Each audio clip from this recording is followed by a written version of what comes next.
The title of the course is Financial Markets.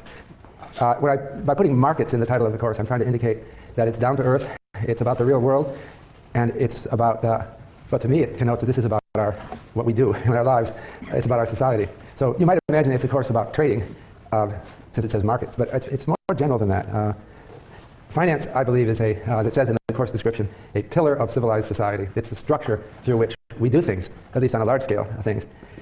It's about allocating resources through space and time, our limited resources that we have in our world.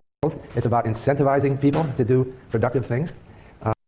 It's about sponsoring ventures that bring together a lot of people and making sure that people are fairly treated, that they contribute constructively, and that they get a return for doing that. And it's about managing risks, that anything that we do in life is uncertain. Anything big or important that we do is uncertain. And that's what, to me, that's what financial markets is about. So, but it has a lot of, to me, this is a course that will have a philosophical underpinning, but at the same time will be very focused on details. To me, I'm fascinated by the details about how things work. It can be boring, and I hope I'm not boring in this course, but it's in the details that things happen. And so I want to talk about particular institutions, and I'm interpreting finance broadly in this course. I want to talk about banking, insurance. Sometimes people don't include insurance as part of finance, but I don't see why not, so we'll include it. It's about securities, about futures markets, about derivatives markets, and it's going to be about financial crises.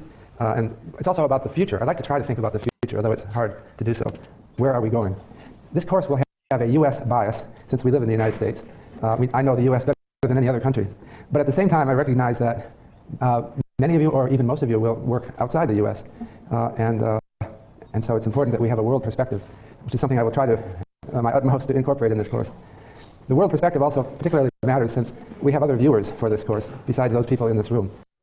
This course is one of a couple dozen courses that Yale University is offering free to the world as part of Open Yale. And that means there's a cameraman back there, if you've noticed. That's Dan Cody filming the course. And it will be eventually posted on the internet. And it will be available through Open Yale. And then by proliferation, you'll find it on many other websites as well. This is the second time this course has been filmed for Open Yale. The first time was in 2008, 3 years ago.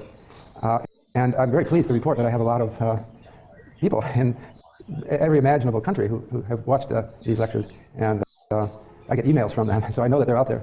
But I thought that this course needs updating, probably more than any course on Open Yale. You know, a course in physics only has to be updated for the last 3 years of research in physics. It's probably not a big thing for an undergraduate course. But finance really has to be updated, I think, because it's going through such turmoil and change right now. We've had the worst financial crisis since the Great Depression, and it's been a worldwide crisis. And governments around the world are working on changing our financial institutions. We have organizations of governments, notably the G20, which is very involved in finance. It's one of the top items on their agenda for international cooperation, is changing our financial markets. So I think that that's another reason why I want to try to keep as international a focus as I'm good at doing in this course. But I hope that you're not disturbed. Those of you who are in this room are not disturbed by the camera and feel you can ask questions, and you don't have to be on camera. I think I'm just being filmed. So that's where we are. Now I wanted to put this in a little bit broader context. The other major finance course that we have here at Yale is Economics 251, and it's taught by Professor John Donakopoulos, who is a mathematical economist and also a practitioner. He's research director for Ellington Capital. So he's somewhat like me in that he's interested both in theory and practice. But his course is definitely more theoretical and mathematical than mine. His is entitled Financial Theory. And I can read some of the topics and his course will appear on Open Yale shortly. You can take the whole course, but I don't know, it's not up at this moment. It will be up in a matter of months. So I encourage you, if you want to take Open Yale Econ 251. But the things that he talks about in that course, if you read the topics in this course, you'll see that they're more mathematical and technical than mine. He talks about utilities, endowments, and how it leads to equilibrium, assets and time, the mathematical theory of bond pricing, dynamic present value, social security and the overlapping generations model, uncertainty and hedging. I'm quoting his title, state pricing. That's kind of an abstract theory. We talk about the price of a state of nature. I won't explain that. He talks in some length about risk, as the theory of risk, and the capital asset pricing model, and about the leverage cycle, which is relevant to crises. So I recommend you take Econ 251, but I don't expect you to take it. This course is self-contained, and I'm going to keep mathematics to the minimum in these lectures. But the idea here is that we can't avoid it completely. I personally am mathematically inclined too, but I'm understanding that we have divided our subject matter. So John Donakopoulos is doing the math and the theory, and I'm doing the real world more. It's not a complete division like that, but it's something like that. So I'm going to stay to that, and I'm going to talk more about institutions and history than about mathematics.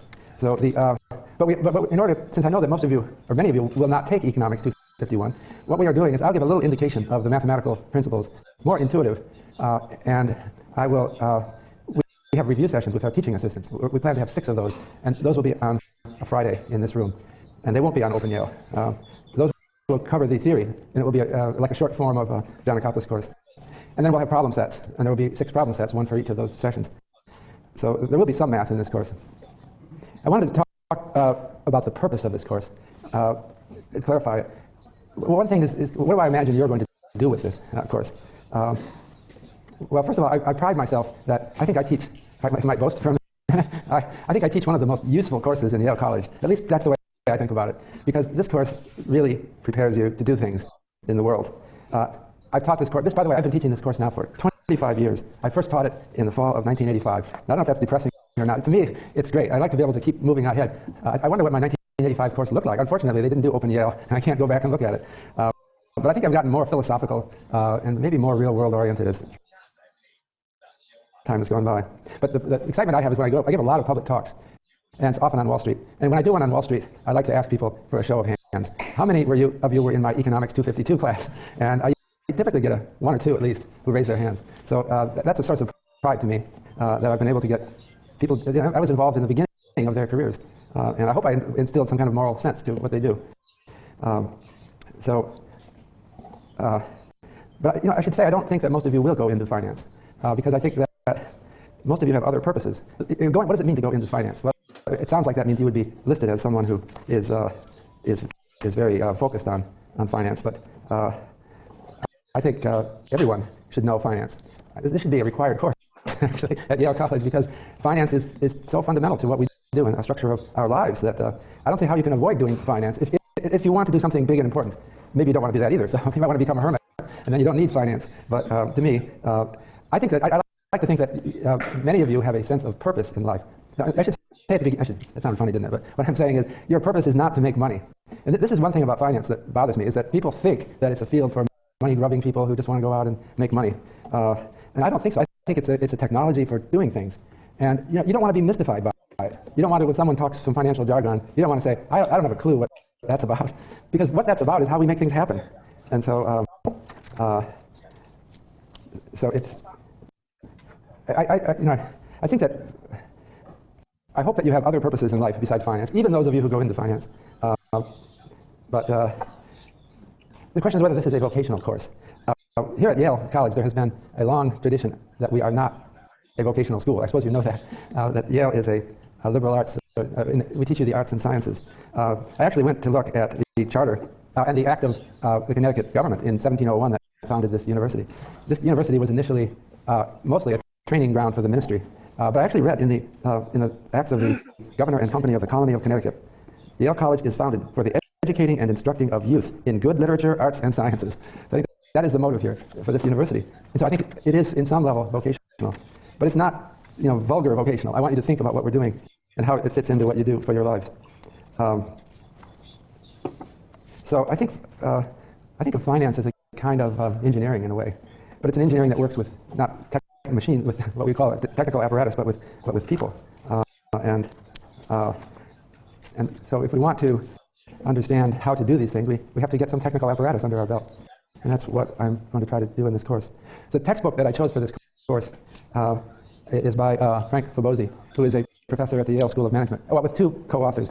We have Franco Modigliani, for whom I have some personal affection because he was my dissertation advisor at MIT, and who unfortunately died in 2003.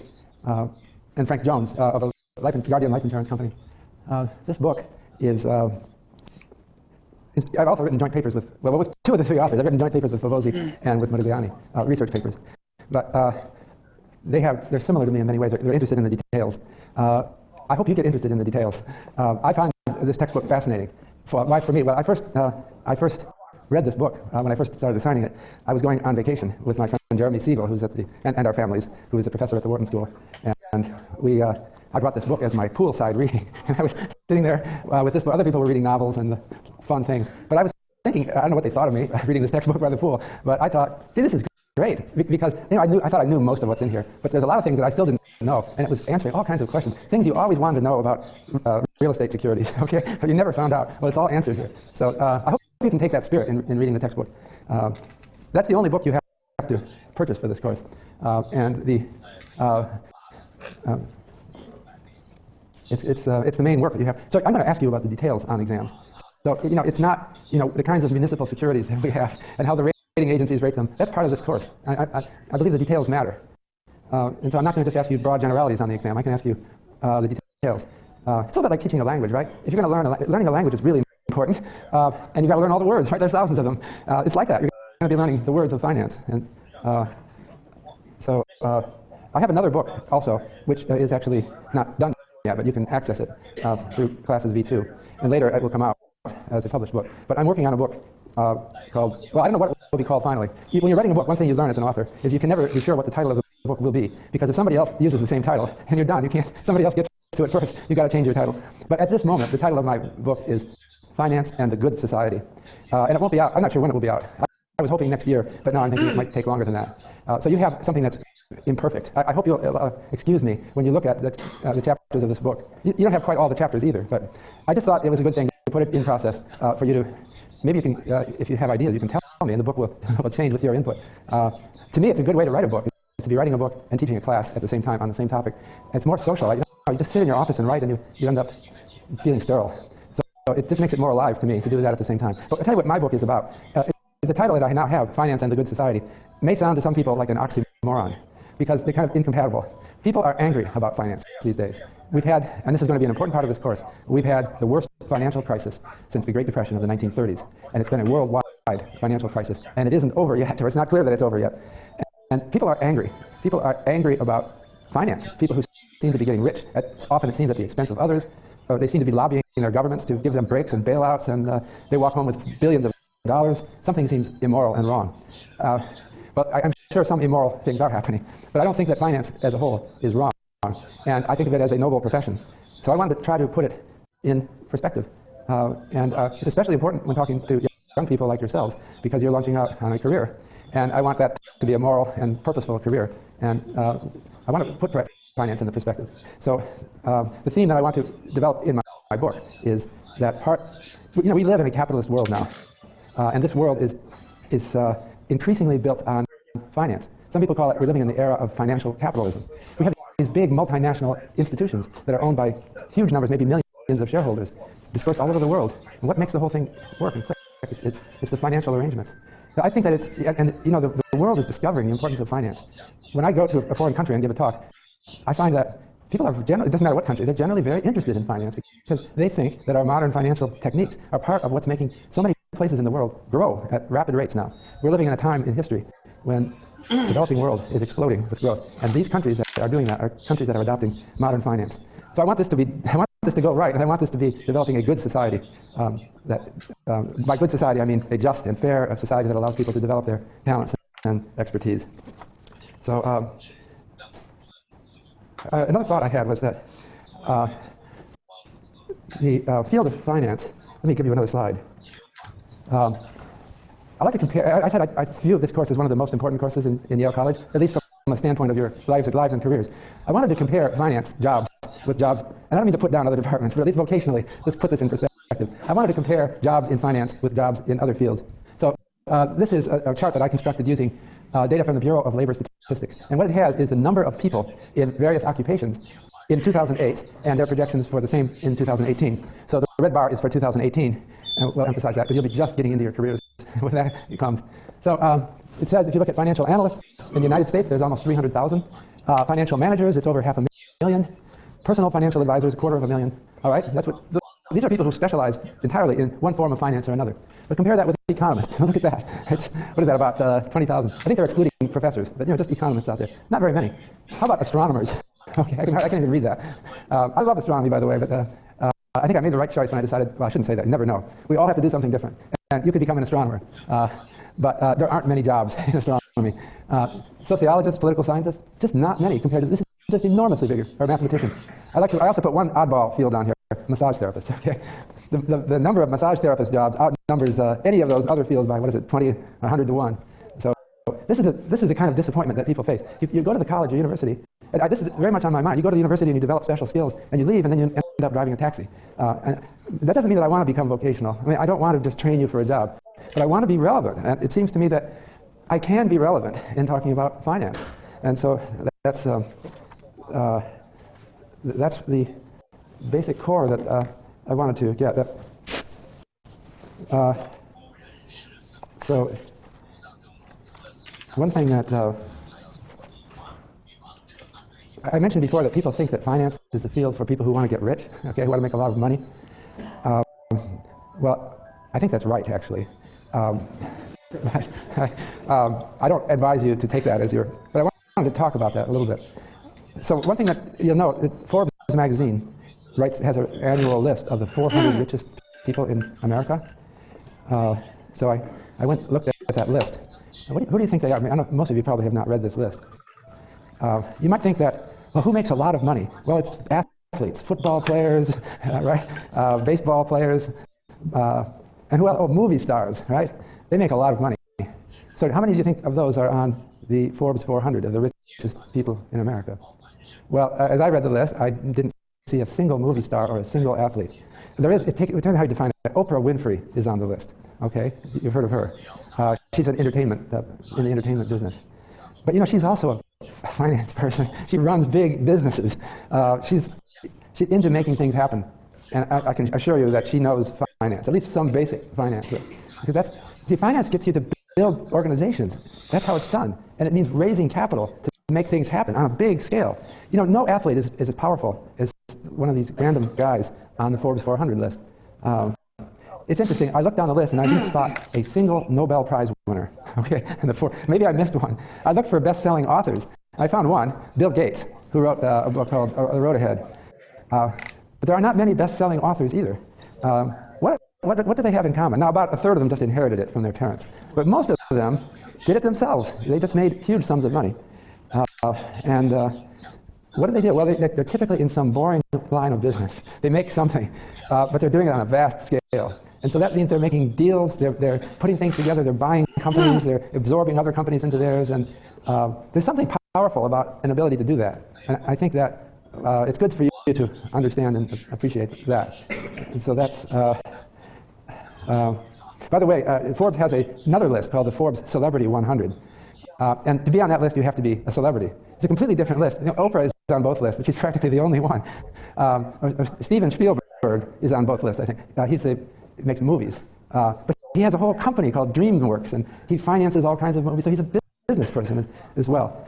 So, you know, I don't think of finance as a mathematical, I mean, it is mathematical, it has a core element of that. But to me, it's about making things happen, and about putting together deals, and getting people incentivized to do something, and getting capital, getting resources in a massive scale so that something can happen. And so that's what this course is about. Oh, Jerry Seinfeld is listed by Forbes as a possibility to make the, he's about the only one to make the list of the Forbes 400. But he isn't there yet. I don't mean to diminish these celebrity people, but there's something else that goes on in finance. And it's quiet, it's behind the scenes. Actually, most of the Forbes 400 you've never heard of. They're kind of behind the scenes, doing things that are big and important, but they don't get on the news so much. It's one of the ironies of life. You might aspire to do this, to get on the Forbes 400. You can do it, and still nobody knows who you are or cares. So that's just as well, I think, for many people. So then the question is, suppose you get on the Forbes 400. What are you going to do with it? In other words, to get on the Forbes 400, you have to have made at least $1 billion. So that means you have in your own portfolio $1,000 million. That's the minimum to make the list. So what are you going to do with the $1,000 million? Any ideas? What would you do with it? You could buy cars, right? You could buy, how many sports cars could you buy for that? What could you do? You could buy 20 houses, but that doesn't begin. You could buy 20 houses, and so what? You know, you still have 900 million left over. So what are you going to do with all that money? And that's a question. Some people who do that, who make all this money, try to see if they can maximize their appearance of wealth. That they try to show to the world how rich they are. And so you just build the biggest mansion and you do something really spectacular. But when you've got $1 billion, you can't, there isn't a house in the country you could buy for $1 billion. You have multiple, you can only stay in one at a time, right? So what are you going to do? But there are people who do that, and I think that there's a history of disgust for those people, a long history. We don't like people who do that. And it's almost like it's a big mistake. Why would you do that when people don't like people who show off their wealth? There's evidence that people feel that way in many different countries and cultures, because lots of countries in history have what are called sumptuary laws. It goes back at least to 700 BC in ancient Greece with the Locrian Code. These are laws prohibiting people from conspicuous consumption, and they've been in so many different countries that I think it's evidence that something is amiss with making wealth as the objective of your life. So one of the themes in the beginning of our reading list is I think there's a movement afoot today around the world of thinking about this problem, that you can get so big and powerful if you build a business and you use the financial techniques that are successful for other people. But it's meaningless because unless you give it away. And so what else can you do with all this wealth but plan to give it away? So one thing I have on the reading list right at the beginning is a chapter from a book. Well, the title of the book is The Gospel of Wealth and Other Essays, and it was written by Andrew Carnegie. Actually, he wrote a short article in a magazine called Wealth in 1889, and in the final paragraph, he used the term Gospel of Wealth. And it was picked up all over the world as just outrageous. And so it became named The Gospel of Wealth. So later in the early 20th century, he came out with a book entitled The Gospel of Wealth. And that's what I have assigned. You can click on it on the reading list. And Andrew Carnegie was one of these, they didn't have Forbes 400, but he was one of the richest men in America through his Carnegie Steel company, very much steeped in finance. But when he decided, when he wrote his essay, Gospel of Wealth in 1889, that once a person reaches middle age, like 50 or 55, and who has made a lot of money, they really have to go into philanthropy. There's a moral imperative. So the theme of Gospel of Wealth was, some people are just better at what he called affairs than other people. That means business. Some people have a sense of how to make things happen. These people have a moral obligation to make this work for the benefit of humankind. And that means they have to, while they're still young, they have to take their fortune and give it all away before they die. Because if they don't give it all away, it's nonsense. If you make $1 billion and you leave it to your children, chances are they're not like you. They're not going to be interested in working hard and making things happen. They're just going to squander it. And so that's what the moral obligation is. You have to stop at age, let's say, 55. Okay, you've still got time left, and then use your same talents. So it was almost a theory of capital. It is a theory of capitalism. It is a theory that some people are just more practical and hardworking and business-oriented, and these people can find things to do that benefit mankind, and they should do it. So there's a natural selection. The smartest people, this is Carnegie. I'm not endorsing this entirely. I think there's an element of truth to the Gospel of Wealth, but it's not exactly true. But the element of truth is right, that people like Carnegie, who was a very gifted person, you know what he did? He set up the Carnegie Institute of Technology, now called Carnegie Mellon University. He set up the Carnegie Endowment for World Peace, Carnegie Hall in New York. He probably gave something to Yale, too. Anyone notice? Is there a Carnegie? He gave like every imaginable university. I know at Princeton, they have a Lake Carnegie. He was visiting Princeton, and someone pointed out this kind of swampy land, and said, we'd like to really create a lake. So he said, fine. He gave the money to create Lake Carnegie, and he also gave the money for the prize for the first true competition on Lake Carnegie. So he just had all kinds of gifts. He gave it away. And I also have, it's interesting, I found this on the web. Thomas Edison, the inventor, was so impressed with Carnegie's Gospel of Wealth that Edison was developing a sound movie I think it was 1914, but he didn't perfect it. But he said the first sound movie should involve geniuses of our time. So he made a sound movie of Carnegie reading from his Gospel of Wealth. Unfortunately, the visual side of it somehow got lost. Maybe it didn't work. We only have the soundtrack from the movie. So you can listen to Carnegie reading from this book in 1914. And it's the only recording of Carnegie's voice that survives. Since then, Bill Gates and Warren Buffett and others of the Forbes 400 have done a campaign to get people, billionaires around the world, to commit to give most of their wealth away while they're still alive. I'm trying to get to one of these people to speak to our class, but I haven't yet arranged that. I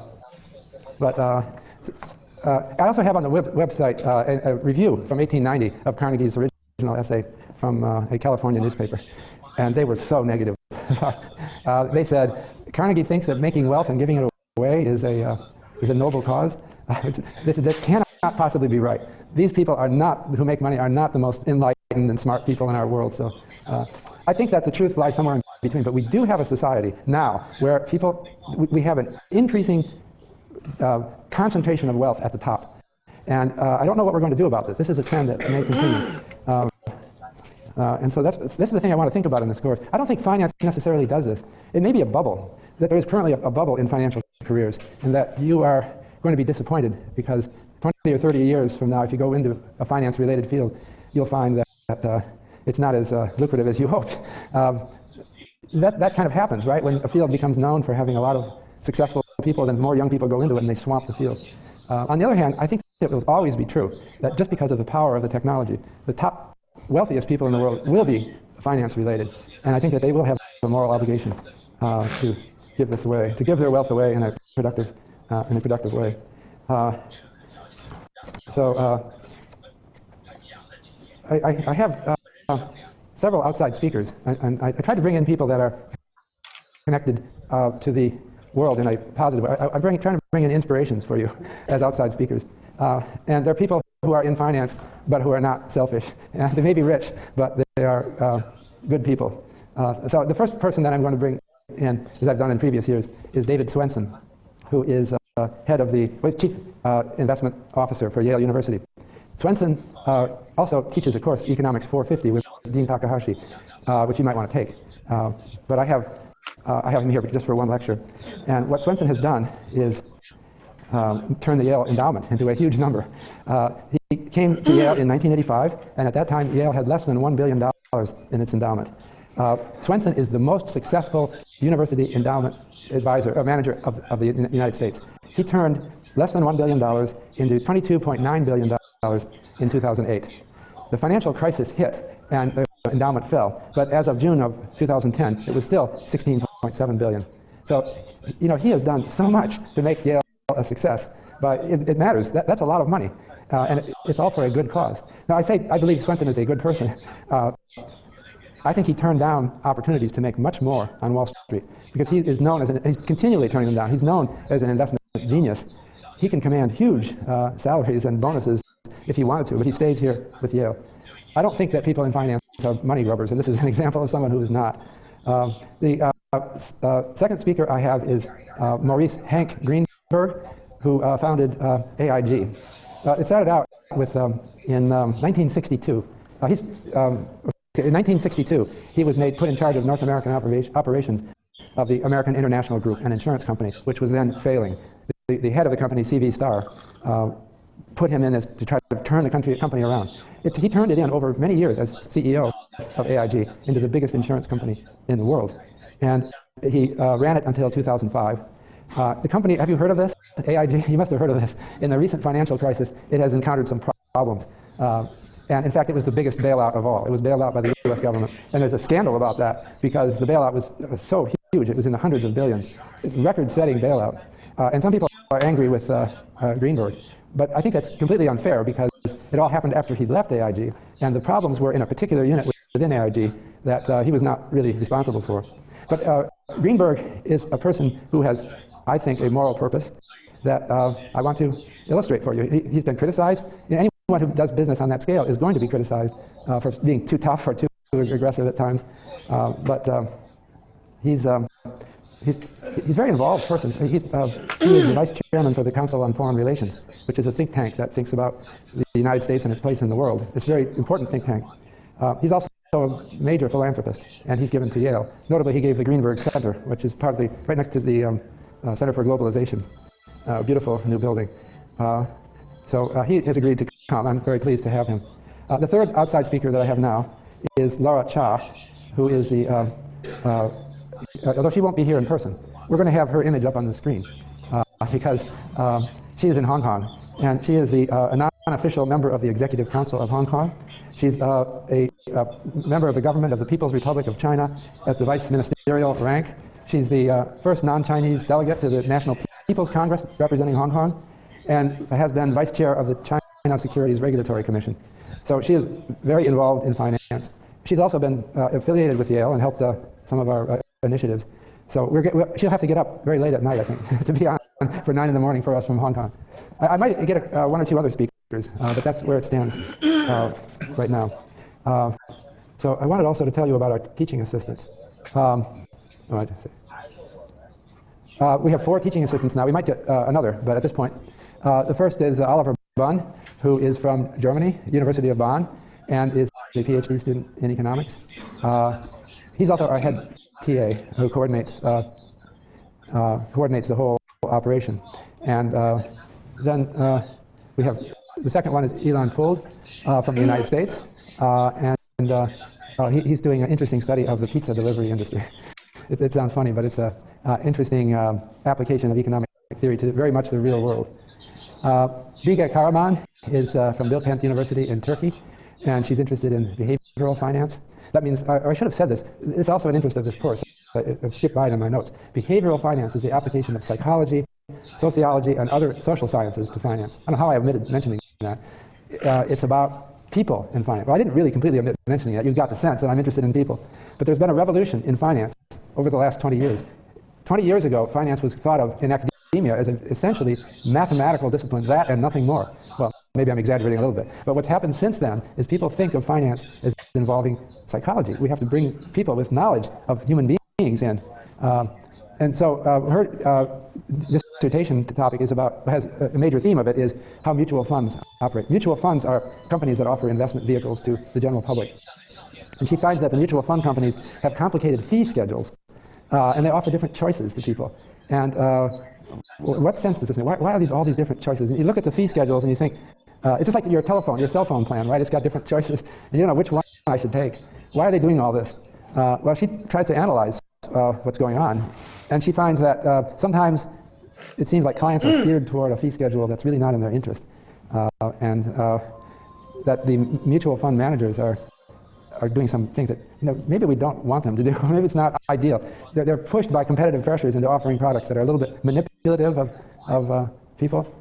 And her dissertation also brings up another theme, which I thought I perhaps should have emphasized, that all is not well in the financial world. Lots of bad things happen, or not necessarily awful things, but not socially conscious things. And that's why we need regulators. That's another reason why I brought in Laura Chow, by the way. She's a regulator. I wanted to have a voice from that side because I personally admire regulators and think that they have a very important function in our society. So her work fits more into that regulatory side of finance. And then finally, our fourth teaching assistant is Bin Lee from Beijing, although he went to college at University College London. And he has a broad interest, including leveraged asset pricing and also behavioral finance.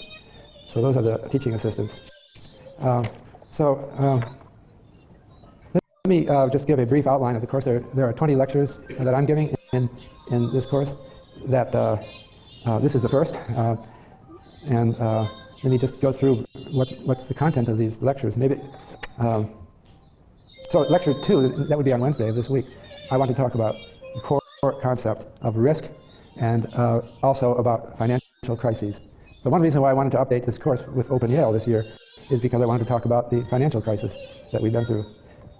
So I thought this lecture would start with something about the theory of probability, but I'm not going to get into that very much. That will be more for a TA section that will come in later. But even so, this is not a probability course. I just want to kind of remind you of concepts of probability. And there's a concept of independent risks. If risks are independent, you can diversify away them, and you can put together a portfolio that minimizes the risks. The law of large numbers says if you have a lot of independent risks, they'll average out if you have a large number of these different risks in your portfolio, and there's no risk left. That's if they're independent. But in fact, risks are not as independent as you think, and that's one reason why we had a financial crisis.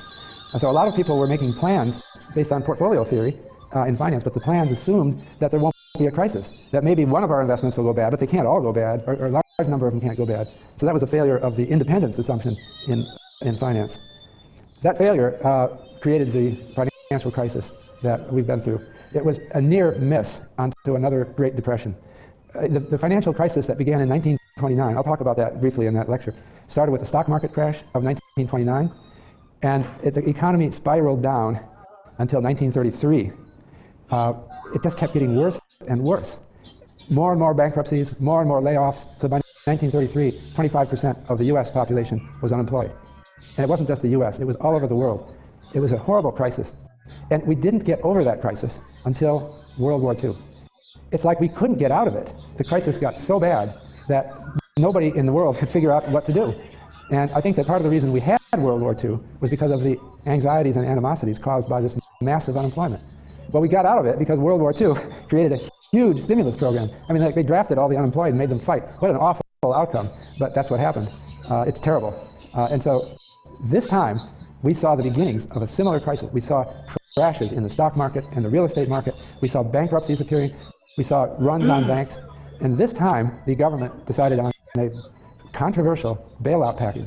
And so Ben Bernanke and Mervyn King and other central bankers and government policy makers around the world had the idea that we can't let it happen the same way this time. So there was massive bailouts, controversial bailouts, because they seemed to be unfair to many people. It's a huge and interesting story. I've written 3 books, by the way, about this crisis. Well, some of them, 2 of them with co-authors. So it's something that, that fascinates me. But I don't want to dwell on it too much in this course, because I'm hopeful that it will heal itself and we can put it behind us. And the financial crisis doesn't call into question the basic principles of finance, not in my mind.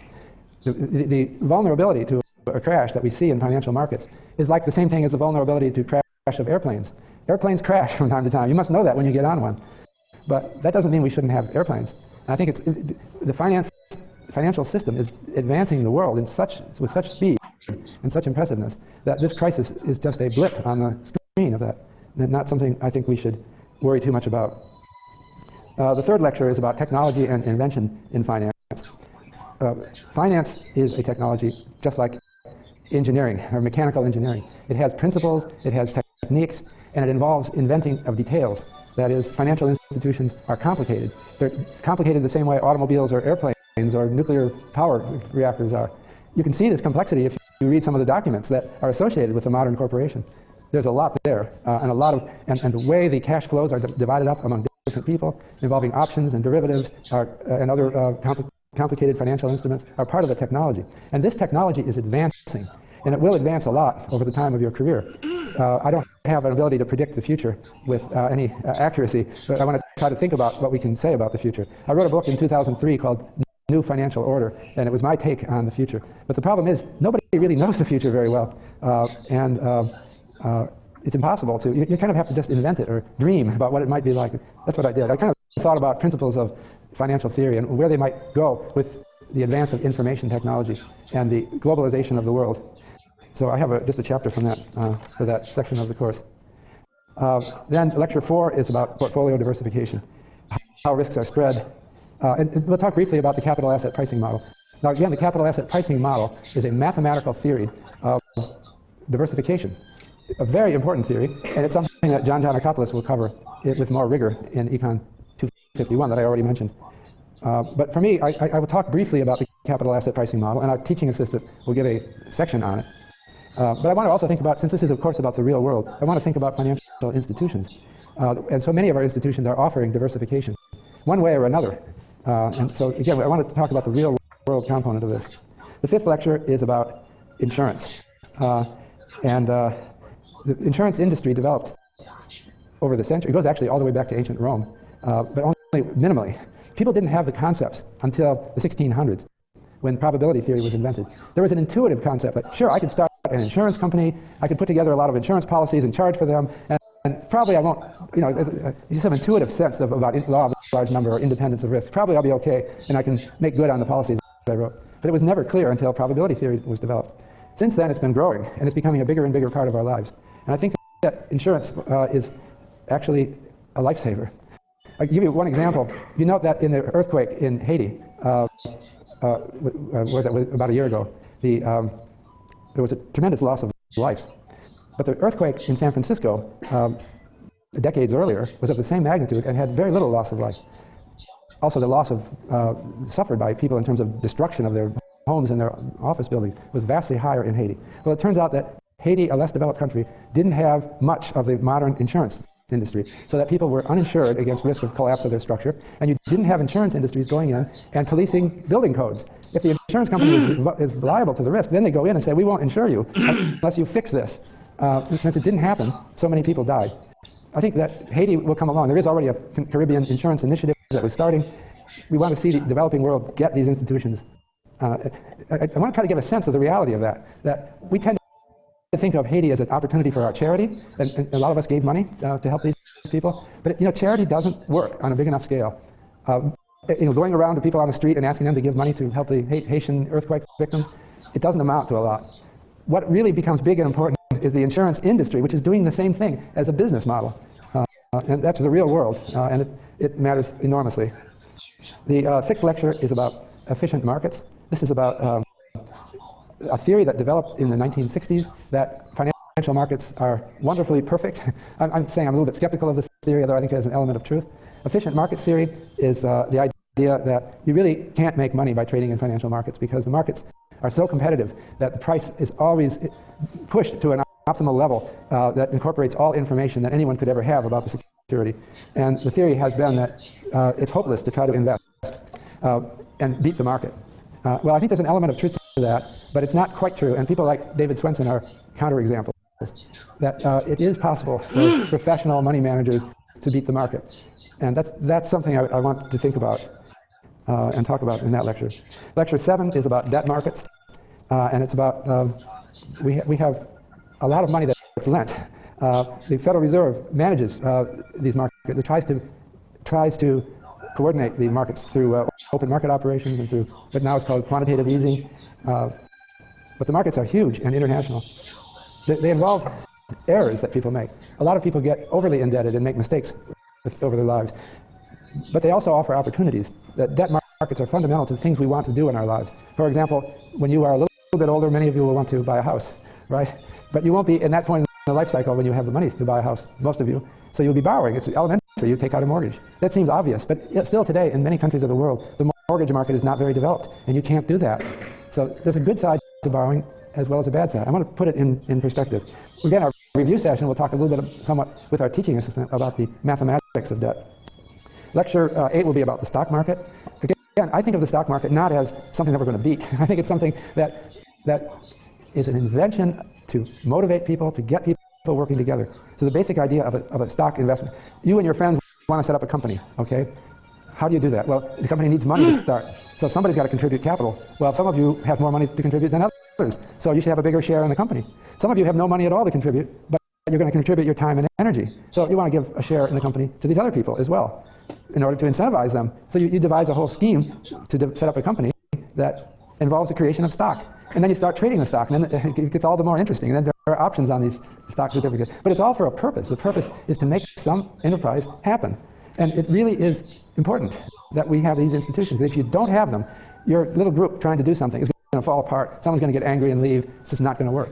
And so I think of the stock market as doing these functions. Now, I know Karl Marx said he thought it was a big casino, but we're not communists here. This is about modern finance. Lecture 9 is about real estate. And another fascination for me, I've been working for years about real estate. And in fact, I have my own, with my colleague Carl Case, we have our own home price indices called the Standard & Poor's Case-Shiller home price indices. We'll talk about those. But it's really important for this crisis that we've just seen, because the financial crisis was caused substantially by a bubble in home prices. I believe a psychologically induced excitement or euphoria about home prices in the United States and in other countries that collapsed around 2006. These bubbles are restarting in other parts of the world more recently, and the real estate market is getting very speculative and psychological, I believe. And the outlook right now for the economy hinges on how these markets behave. So that will be I think, an important lecture for this course. Lecture 10 is about behavioral finance. It's about psychology and finance. I talked about that. It's another long-standing interest of mine to try to incorporate psychology into our theory. Lecture 12 is about banking, multiple expansion of credit, money multiplier, and bank regulation, which is something that is a fascinating topic because we almost lost our banking system. We had to bail them out massively. We have international accords now. Notably, a new one just came out called Basel III from Basel, which is a city in Switzerland, and it was endorsed by the G20 countries at their Korean meeting in Seoul. So we're seeing a change in bank regulation that we hope prevent another crisis like the one we just went through. Lecture 13 is about forwards and futures market. Futures markets, well, forward markets are for contracts that deliver in the future. Over-the-counter contracts are called, that are done one-on-one between parties with the help of an investment bank. Or futures contracts which are traded on organized futures exchange, like the Chicago Mercantile Exchange. I have some involvement with this because we worked with the Chicago Mercantile Exchange to create a futures market for single-family homes using the S&P Case-Shiller Index. So I'm involved in this, and we have that market functioning at a rather low level, but it is functioning and seems to be growing lately. Hopeful for that market. Lecture 14 is about options markets. These are most typically stock options, which are contracts that allow you to purchase a share of a stock or to sell a share at a pre-specified price. These are traded on options exchanges. They have a price that goes up and down. This is an example of a derivative contract that injects a lot of complexity into financial theory. Lecture 15 is about monetary policy. It's about the central banks of the world. For example, our central bank called the Federal Reserve in the United States, and it's about what they do and how they help prevent crises like the one we've just seen. They did help prevent it. I think they've saved off disaster. Lecture 16 is about investment banking. I know this is of great interest because we place a lot of students in good jobs in investment banking. Companies like Goldman Sachs, as most talked about one. These help investment bankers help companies raise capital, issue securities, retire securities, and we want to talk about how they're regulated. And I didn't mention Dodd-Frank, by the way, but we have a new bill that just passed in July in the United States that changes the regulatory structure for investment banks and a whole array of financial institutions. And I want to talk about that. There are in other countries, the European Union, the European Parliament has created a number of new laws and organizations that somewhat resemble Dodd-Frank, and other countries have also done financial regulation reform that affects investment banking and other aspects of finance. It's extremely complicated, and I don't want to give you too many details, but I want to give you some sense of the revolution that we're seeing. Lecture 17 is about professional money managers like David Swenson, people who manage portfolios. You don't have to be a billionaire to manage $1 billion portfolio. In fact, some of you may be doing it sooner than you realize if you get the right kind of job. Managing a portfolio means managing the risks, putting them in the right places, and also, you think of institutional investors, big money managers, as just trying to make money. But when you get into that field, you realize that you are deciding, you have power as an institutional investor. You can go to, when you own a big share of some company, you can go to the board meeting and talk to these people, or the stockholders meeting, and you'll get heard. If you own 10% of the shares of a company, then you suddenly realize that you are a steward of the public interest. And I think institutional investors are recognizing that more and more. Lecture 18 is about exchanges, brokers, dealers, clearinghouses, like the New York Stock Exchange or the London Stock Exchange. They are proliferating around the world, whereas there were just a few 30 years ago. Now almost every country has a stock exchange and a complicated list of exchanges. They're increasingly electronic. They have interesting new features like microsecond trading that's going on, computers trading with other computers. We'll talk about where this is going. Lecture 19 is about public and nonprofit finance. So I think this is very important. Nonprofit finance would include organizations like Yale University or churches and charities and other things like that. But I'm also including in this lecture public finance. And that means government's financing projects. So for example, you take it for granted that our city here in New Haven has roads, it has schools, it has sewers, it has water. All this kind of comes without your even asking. But all of these things had to be financed. And the city of New Haven, like other cities, is issuing debt, and it's a complicated business. I want to get you into some of the details because it matters. Because this is how you make things happen. You can go to your city government, and you can propose that they issue revenue bonds to start some new product. You would know, that's what I want you to do, is to know how these things are done so that it's not just imagination. You can make it happen. And also nonprofits. I want you to understand that you can set up your own nonprofit. And there's a lot of advantages to doing that. That's an organization that has a financial structure, but no shareholders. Nobody takes home the money. It all goes to some cause. And finally, my last lecture, lecture 20, I'm calling it Finding Your Purpose in Finance. I just want to come back in the last lecture to the idea that this is a course not about making money. I don't want you to give $1 billion to your children and grandchildren, which they will then squander in conspicuous consumption. The idea is a moral purpose. And that's one thing I wanted to try to convey, partly with outside speakers, maybe with other examples that I can give, that I think that many people who are wealthy and who have succeeded in finance really don't care about spending the money on themselves. They really do have a purpose. Even if that's not true of many of them. There's an interesting book by Robert Frank, I don't have it on the reading list, it's called cschan, who talks about what wealthy people are like these days. And if you read his book, sometimes they are disgustingly rich and spending the money on silly things. But there is an idea among many of them that they are going to do their good things for the world. And I think that's because I think many of you will do these things. I want to think about the purpose that you'll find in finance. So that's just the closing thought. I'll leave you. I'll see you again on Wednesday. But the closing thought is that this is about making your purposes happen.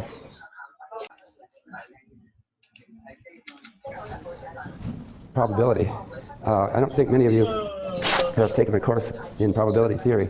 I don't take that as a prerequisite for this course, but I think that actually probability theory is fundamental to the way we think about finance. So I wanted to talk about that a little bit today, and I'm going to put it in a concrete context, namely the crisis that the world has been through since 2007, and which we're still in at this point. It's a financial crisis that's bigger than any since the Great Depression of the 1930s. But there's many different ways of thinking about a crisis like this. And I wanted to focus on one way that people think about it in terms of probability models. So that's not the only way, it's not necessarily my favorite way of thinking about it. But that's, I think, a good way of introducing our discussion of probability as it relates to finance. Excuse my cold. I'm managing to talk. I didn't bring any water. I hope I make it through this lecture. It's a little bit iffy. But so let's just think about the crisis. Most people, when they talk about financial crises, they talk in terms of narrative, a historical narrative. So I'll give you a quick and easy historical narrative about the crisis. The crisis began with bubbles in the stock market and the housing market, and also in the commodities market. Bubbles are, and we'll talk about these later, but bubbles are events in which people get very excited about something, and they drive the price up really high, and it's got to break eventually. And there was a pre-break around 2000 when the stock market collapsed. Around the world, all over the world, the stock markets collapsed in 2000. But then they came back again after 2003, and they were on another boom, like a roller coaster ride, and then they collapsed again. That's the narrative story. And then both the housing market, stock market collapsed. And then what happened is we see a bunch of institutional collapses. So we see in 2007 failures of companies that had invested in home mortgages, and we see a run on a bank in the United Kingdom, the Northern Rock. It was arrested, but it looked like 1930s all over again with a bank failure. We saw bank failures in the United States, and then we saw international cooperation to prevent this from spreading like a disease. And then we had governments all over the world bailing out their banks and other companies. So a disaster was averted, and then we had a nice rebound. That's the narrative story, okay? And it makes it sound, and I'm going to come back to it because I like the narrative story of the collapse. But I want to today focus on something that's more in keeping with probability, with the way financial theorists think about it. And what financial theorists will think about is that actually it's not just those few big events. The crisis we got into was the accumulation of a lot of little events. And sometimes they accumulate according to the laws of probability into big events. And you are just telling stories around these accumulation of shocks that affected the economy. And the stories are not, by some accounts, not that helpful. We want to understand the underlying probabilities. And so that's, oh, thank you. Have a good assistant. He knows what I need. Well, I just announced what I need. He got it. A bottle of water. Tomorrow I may have absolutely no voice. You're lucky. So there's a couple of, I'm going to talk today about probability and variance and covariance and regression and idiosyncratic risk and systematic risk, things like that, which are core concepts in finance. But I'm also going to, in the context of the crisis, emphasize in this lecture breakdowns of some of the most popular assumptions that underlie financial theory. I'm thinking particularly of two breakdowns, and we'll emphasize these as other interpretations of the crisis. One is a failure of independence. I'll come back and redefine that. And another one is a tendency for outliers, or fat-tailed distributions. So I'll have to explain what all that means. But basically, let me just try to elaborate on probability theory is a conceptual framework that mathematicians invented. And it's become a very important way of thinking. But it doesn't go back that far in time. The word probability, in its present meaning, wasn't even coined until the 1600s. So if you talk to someone before the year 1600 and say, this has a probability of 0.5, they would have no idea what you're talking about. So it's a major advance in human understanding to think in terms of probabilities. Now we do, and now it's routine, but it wasn't routine at all. And part of what I'm thinking about is what probability theorists do, or in particular finance theorists like to do, is they think that the world is, well, let me just say, it's kind of a realization that the world is very complex, and that it is the outcomes that we see are the result of millions of little things. And the story we tell are just stories. So how do we deal with the complexity of the world? Well, we do it by dealing with all of these little incremental shocks that affect our lives in a mathematical way. And we think of them as millions of shocks. How do they accumulate? We have mathematical laws of how they accumulate. And once we understand those laws, we can build mathematical models of the outcomes, and then we can ask whether we should be surprised by the financial events that we've seen. It's a little bit like science, real hard science. So, for example, weather forecasters, they build models that, you see these weather forecasts. They have computer models that are built on the theory of fluid dynamics, and there's a theory of all those little atoms moving around in the air, and there's too many atoms to count, but there's some laws about their cumulative movement that we understand, and it actually allows us to forecast the weather. And so people who are steeped in this tradition in finance think that what we're doing when we're doing financial forecasts is very much like what we do when we do weather forecasts. We have a statistical model, we see all the shocks coming in, and of course there will be hurricanes, and we can only forecast them, there's a limit to how far out we can forecast them. So all hurricanes are a surprise 2 weeks before they happen. Weather forecasters can't do that. Same thing with financial crises. This would be the model, that we understand the probability laws. There's only a certain time horizon before which we can forecast a financial crisis.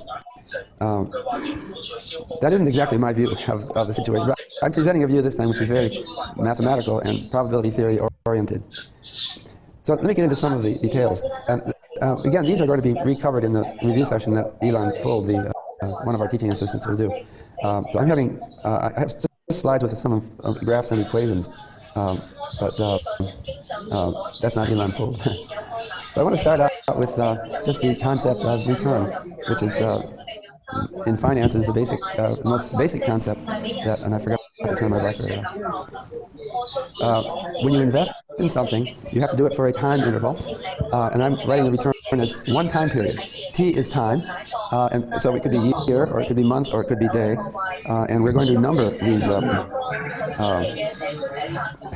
We're going to number these months. Let's say it's monthly return. We're going to number these months so that the first month is number 1, second month is number 2, and so return at time t refers, if t is equal to 3, that would be the return at month 3, and we'll do price at the beginning of the month. And so what is your return to investing in something? It's the increase in the price. That's PT plus 1 minus PT. I'm spelling it out here. Price. I spelled it out in the numerator. I guess I didn't do it in the denominator. It's price at time t plus 1 minus price at time t, which is called the capital gain, plus the dividend, which is a check you receive, if you do, from the company that's you're investing in. And that's the return.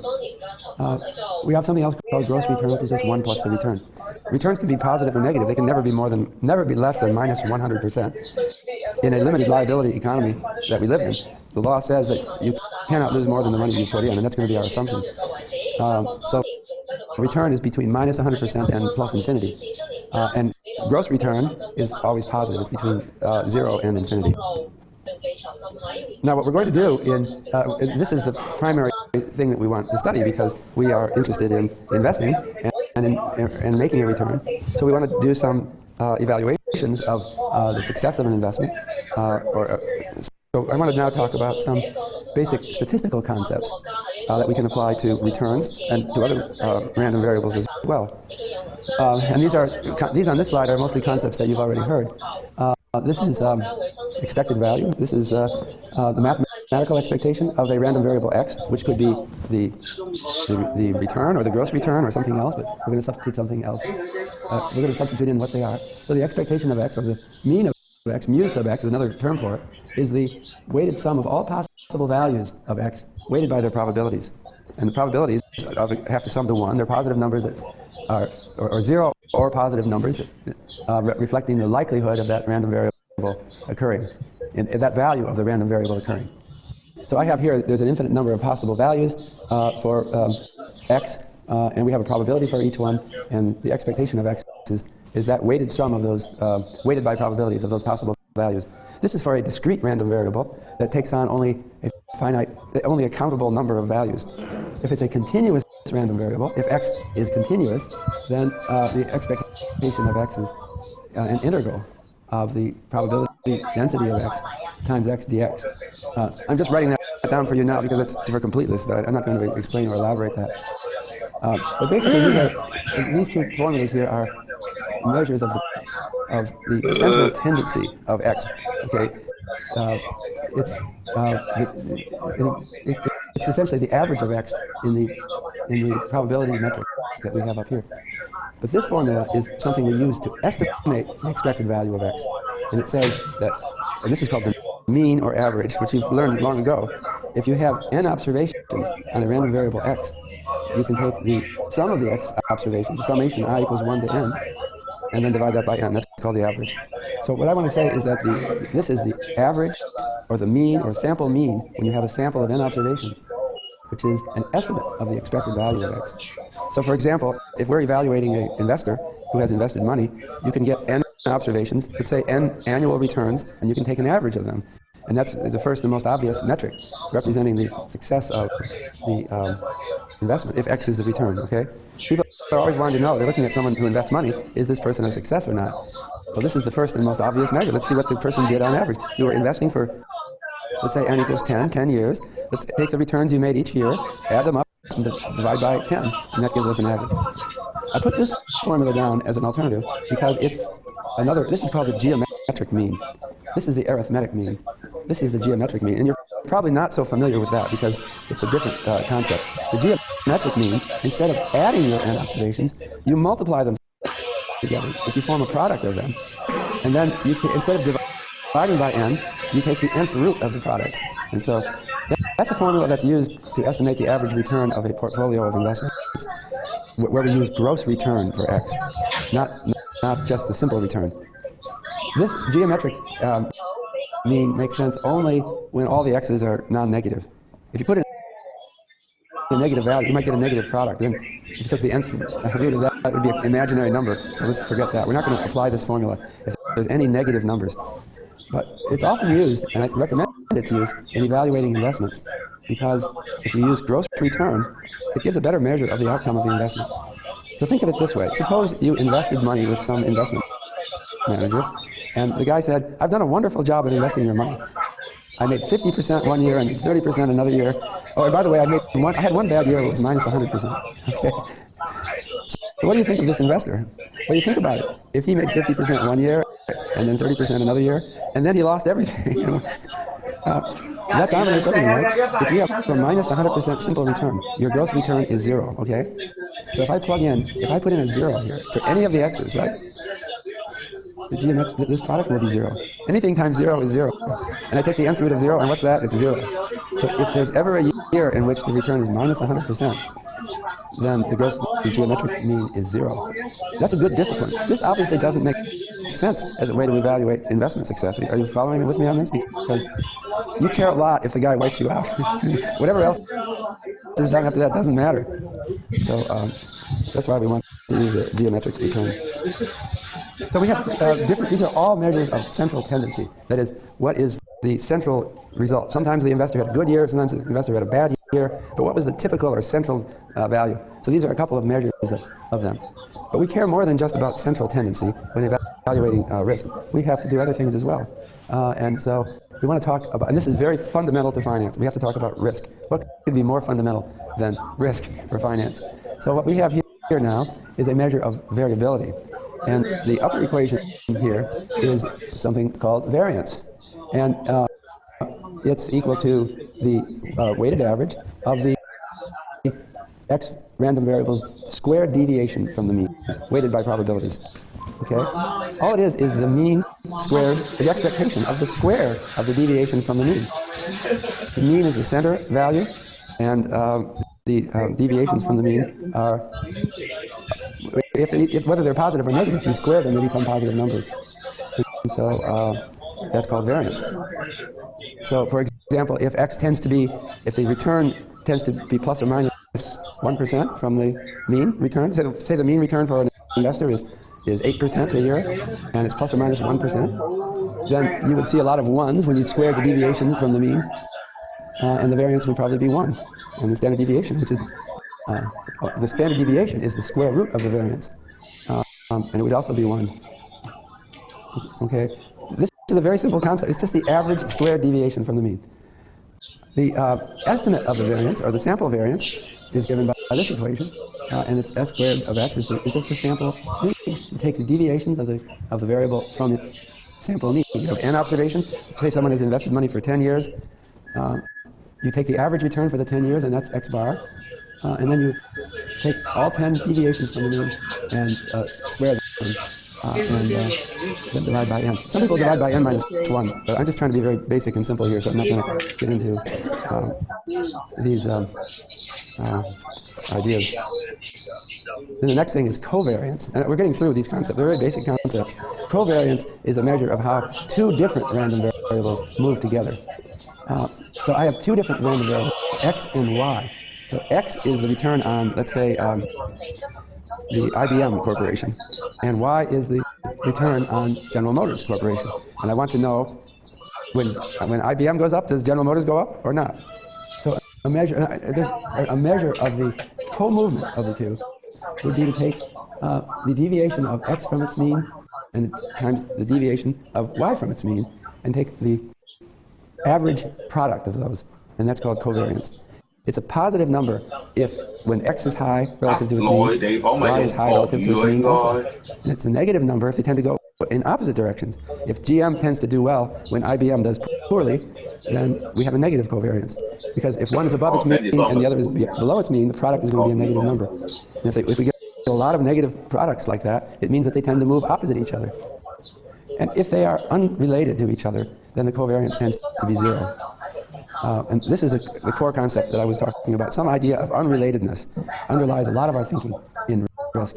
So if x and y are independent, they're generated, suppose IBM's business has just nothing at all to do with GM's business, they're so different, then I'd say the covariance is probably 0. And then we can use that as a principle which will underlie our later analysis. Correlation is a scaled covariance. And it's a measure of how much two variables move together, but it's scaled so that it varies only over the range of -1 to +1. So the correlation between two random variables is their covariance divided by the product of their standard deviations. And you can show that that always ranges between -1 and +1. So if two variables have a +1 correlation, that means they move exactly together. When one moves up 5%, the other one moves up 5%, exactly. If they have a correlation of -1, it means they move exactly opposite each other. These things don't happen very often in finance, but in theory, that's what happens. If they have a 0 correlation, that means there's no tendency for them to move together at all. If two variables are independent, then their correlation should be 0. Okay, so these are the variance of the sum of two random variables is the variance of the first random variable plus the variance of the second random variable plus twice the covariance of the random variables. So if the two random variables are independent of each other, then their covariance is 0, and then the variance of the sum is the sum of the variances. But that is not necessary. That's true if the random variables are independent. But we're going to see that breakdown of independence is the story of this lecture right now. I don't want to. We want to think about independence as mattering a lot, and it's a model or a core idea. But when do we know that things are independent? Okay, this is a plot. I was telling you earlier about the. Let me see. Okay. Let me just hold off on that a minute.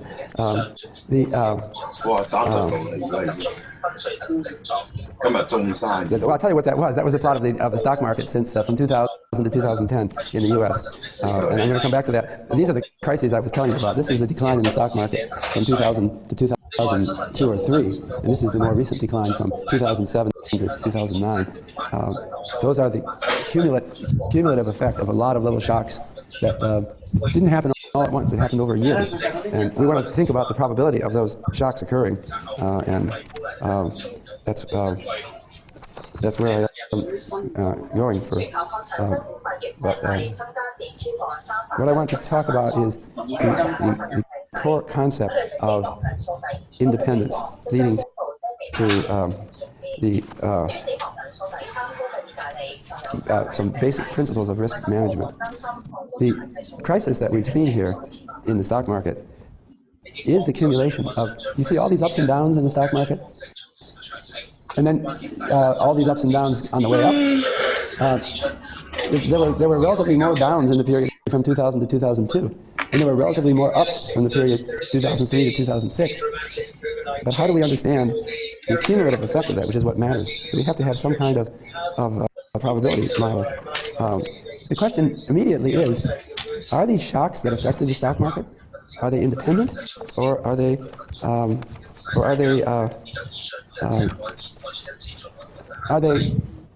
somehow related to each other? And that is the core question that made us so difficult for us to understand how to deal with the potential of such a crisis, and why so many people got in trouble dealing with this crisis.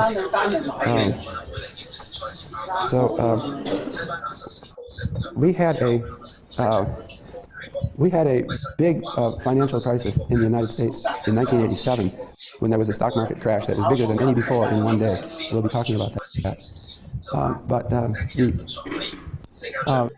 After the 1987 crash, companies started to compute a measure of the risk to their company, which is called value at risk. I'll write it up like that. I capitalized the first and the last letter, so you'll know that this is not the same thing as variance. This is value at risk. And what companies would do after 1987 to try to measure the risk of their activities is to compute a number, something like this. They would say there's a 5% probability that we will lose $10 million in a year. That's the kind of bottom line that value at risk calculations would make. And so you need a probability model to make these calculations. And so you need probability theory in order to do that. Many companies had calculated value at risk numbers like this and told their investors, we can't do too badly because there's no way that we could lose. The probability is only 5% that we could lose 10 million. And they have other numbers like this. But they were implicitly making assumptions about independence, or at least relative independence. And that's the concept I'm trying to emphasize here. It's a core concept in finance, and it's not one that is easy to be precise about. We have an intuitive idea that we see the ups and downs on the stock market, and we've noticed them, and they all average out to something not too bad. The problem is that brought us this crisis is that the value at risk calculations were too optimistic. Companies all over the world were estimating very small numbers here relative to what actually happened, and that's a problem. I want to emphasize core concepts here, intuitive concepts that you probably already have. One of these concepts is something we call the law of large numbers.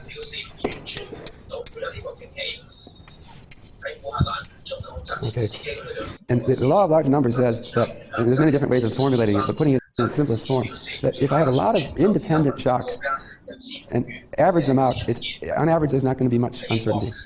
If I flip a coin once, and let's say I'm making a bet, plus or minus, if it comes up heads, I'll win $1. If it comes up tails, I'll lose $1. Well, I have a risk. I have a standard deviation of $1 in my outcome for that.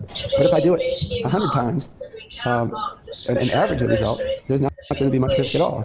And that's the law of large numbers. It says that the variance of the average of n random variables that are all independent and identically distributed goes to 0 as the number of elements in the average goes to infinity.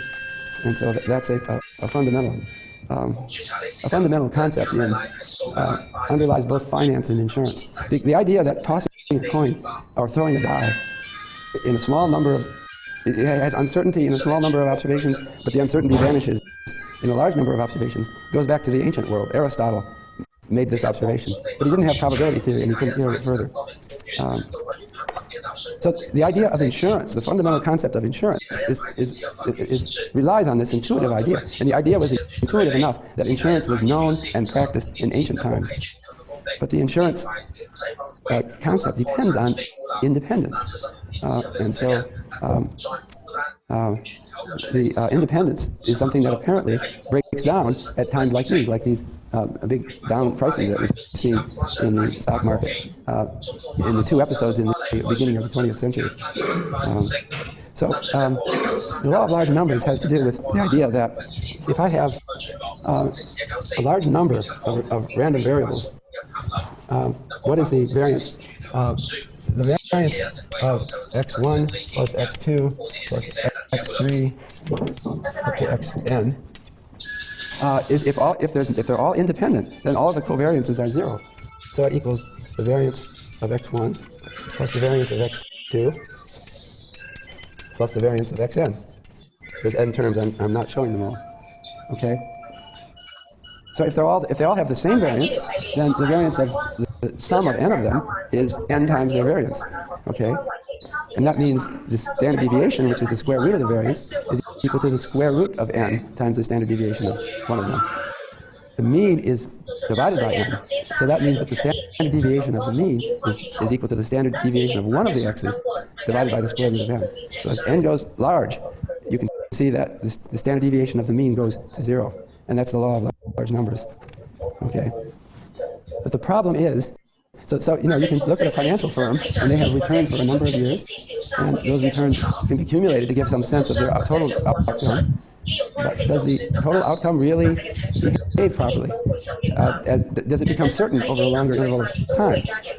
Well, apparently not, because of the possibility that the observations are not independent. So we want to move from analysis of variance to something that's more. I told you that VAR came in 1987 or thereabouts, after the stock market crash of '87. There's a new idea coming up now after the recent crisis. And it's called COVAR. And this is a concept emphasized by Professor Brunermeyer at Princeton and some of his colleagues. But we have to change analysis of variance to recognize, we have to change value at risk to recognize that portfolios can sometimes covary more than we thought, that there might be episodes when everything goes wrong at the same time, so suddenly the covariance goes up. COVAR is an alternative to value at risk that does different kinds of calculations. In the present environment, I think we recognize the need for that. So this is the aggregate stock market, and let me go to another plot which shows both the same aggregate stock market, that's this blue line down here, and one stock.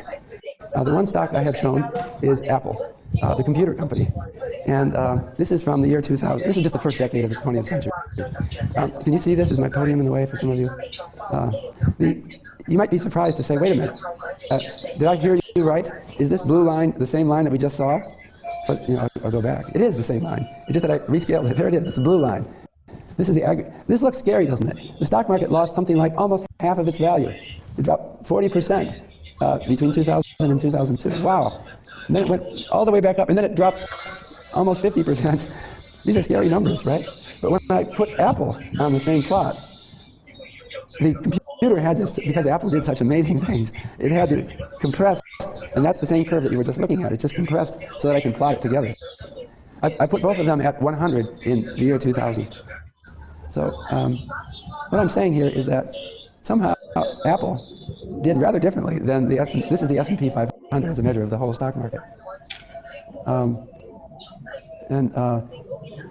The Apple computer is one of the breakout cases of dramatic success in investing. It went up 25 times. This, incidentally, is the adjusted price for Apple, because in 2005, Apple did a 2-for-1 split. You know what that means? By tradition in the United States, stocks should be worth about $30 per share. And there's no reason why they should be $30 per share. But a lot of companies, when the price hit $60 or something like that, they said, well, let's just split all the shares in two, so that they're back to $30. Well, Apple went up more than double, but they only did one split in this period. So we've corrected for that. Otherwise, you'd see a big apparent drop in their stock price on the day of the split. Are you with me on this split thing? It really doesn't matter. It's just the units thing. But you can see that an investment in Apple went up 25 times, whereas an investment in the S&P 500 went up only Oh, it didn't go up, actually. It's down. So now this is a plot showing the monthly returns on Apple. Now, it's only the capital gain returns. I didn't include dividend. But it is essentially the return on these two, on the S&P 500 and on Apple. Now, this is the same data that you were just looking at. But it looks really different now, doesn't it? It looks really different. They're unrecognizable as the same thing. You can't tell from this plot that Apple went up 25-fold. That matters a lot to an investor. Or maybe you can if you've got very good eyes. There's more up ones than there are down ones, up months than down months. There's a huge number of enormous variability in the months. But I like to look at the picture like this because it conveys to me the incredible complexity of the story. What was driving Apple up and down so many times? It's really a pretty simple picture. Buy Apple and your money will go up 25-fold. Incidentally, if you were a precocious teenager and you told your parents 10 years ago, okay, were you into this then? But just imagine, you say, Mom, let's take out a $400,000 mortgage on the house and put it all in Apple stock, okay? Okay? Your parents would thank you today if you told them to do that. Your parents could do that. They probably paid off their mortgages, right? They could go and get a second mortgage, easily come up with $400,000. Most of you houses would do with that. So what would it be worth today? It'd be $10 million. Your father would be, your mother would be saying, you know, I've been working all 10 years, and your little advice just got me 10 million. It's more than I made in all those, much more than I made in all those years. So these kind of stories attract attention. But you know, it wasn't an even ride. That story seems too good to be true, doesn't it? I mean, 25-fold. The reason why it's not so obvious is that the ride was, as you're observing this happen every month, it goes opposite. It's just so big swings. You make 30% in one month, you lose 30% in another month. It's a scary ride, and you can't see it happening unless you look at your portfolio and see what you can't tell. There's just so much randomness from one month to the other. But incidentally, I was a dinner speaker last night for a Yale alumni dinner in New York City, and I rode in with Peter Salovey, who's provost of Yale. And on the ride back, he reminded me of a story that I think I heard, but it took me a while to remember the story. But I'll tell you that it's an important Yale story, and that is that in 1979, the Yale class of 1954 had a 25th reunion. Okay, this is history. Do you know the story? Do you know where I'm heading? So somebody said, you know, we're here at this reunion. There's a lot of us here. Let's all, as an experiment, let's chip in some money and ask an investor to take a risky portfolio investment for Yale, and let's give it to Yale on our 50th anniversary. All right? Sounds like fun. So they got a portfolio manager. His name was Joe McNay, and they said, and they put together, it was $375,000. Well, that's like one house, you know, for the whole class of 1954. No big deal. So they gave Joe McNay a $375,000 start, and they said, just have fun with this. We're not conservative. If you lose the whole thing, go ahead, but just go for maximum return on this. So Joe McNay decided to invest in Home Depot, Walmart, and internet stocks. Okay, and on their 50th reunion, that was 2004, they presented Yale University with $90 million. That's an amazing story.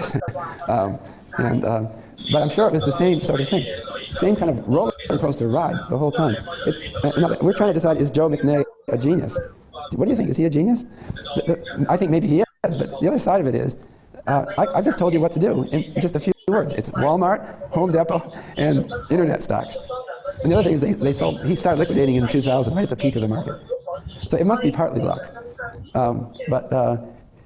The thing is, how did he know that Walmart was a good investment in 1954? I don't know. It's sort of, he took the risks.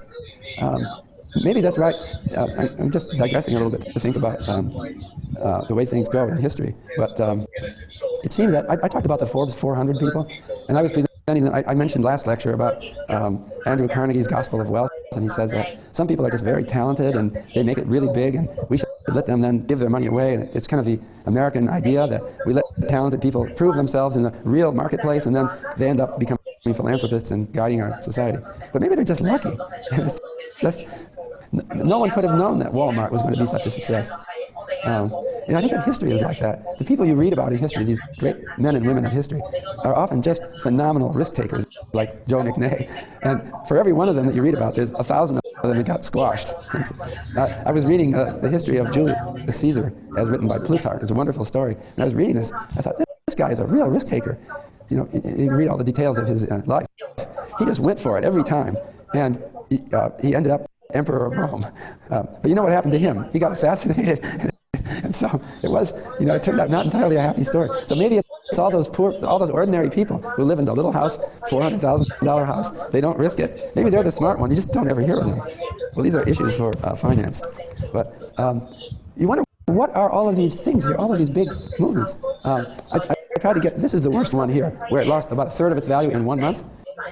And I researched it. What was it? Anyone know what caused it in 2008? Well, I'll tell you what caused Apple to lose a third of its value in 1 month. Steve Jobs, who was the founder of Apple and genius behind the company, was at an annual meeting or a press conference, and people said, he doesn't look well. And so they recalled that he had pancreatic cancer in 2004, but the doctors then said it's curable, no problem, so the stock didn't do anything. But reporters called Apple and said, is he okay? And the company spokesman wouldn't say anything. So it started a rumor mill that Steve Jobs was dying of cancer. It quickly rebounded because he wasn't. That's how crazy these things are, these market movements. So now the next plot, and this is important for our concepts here. I can plot the same data in different ways, and this shows a different sort of complexity. But let me just review what we've seen here. We started out with Apple stock. This is the stock price normalized to 100 in 2000, okay?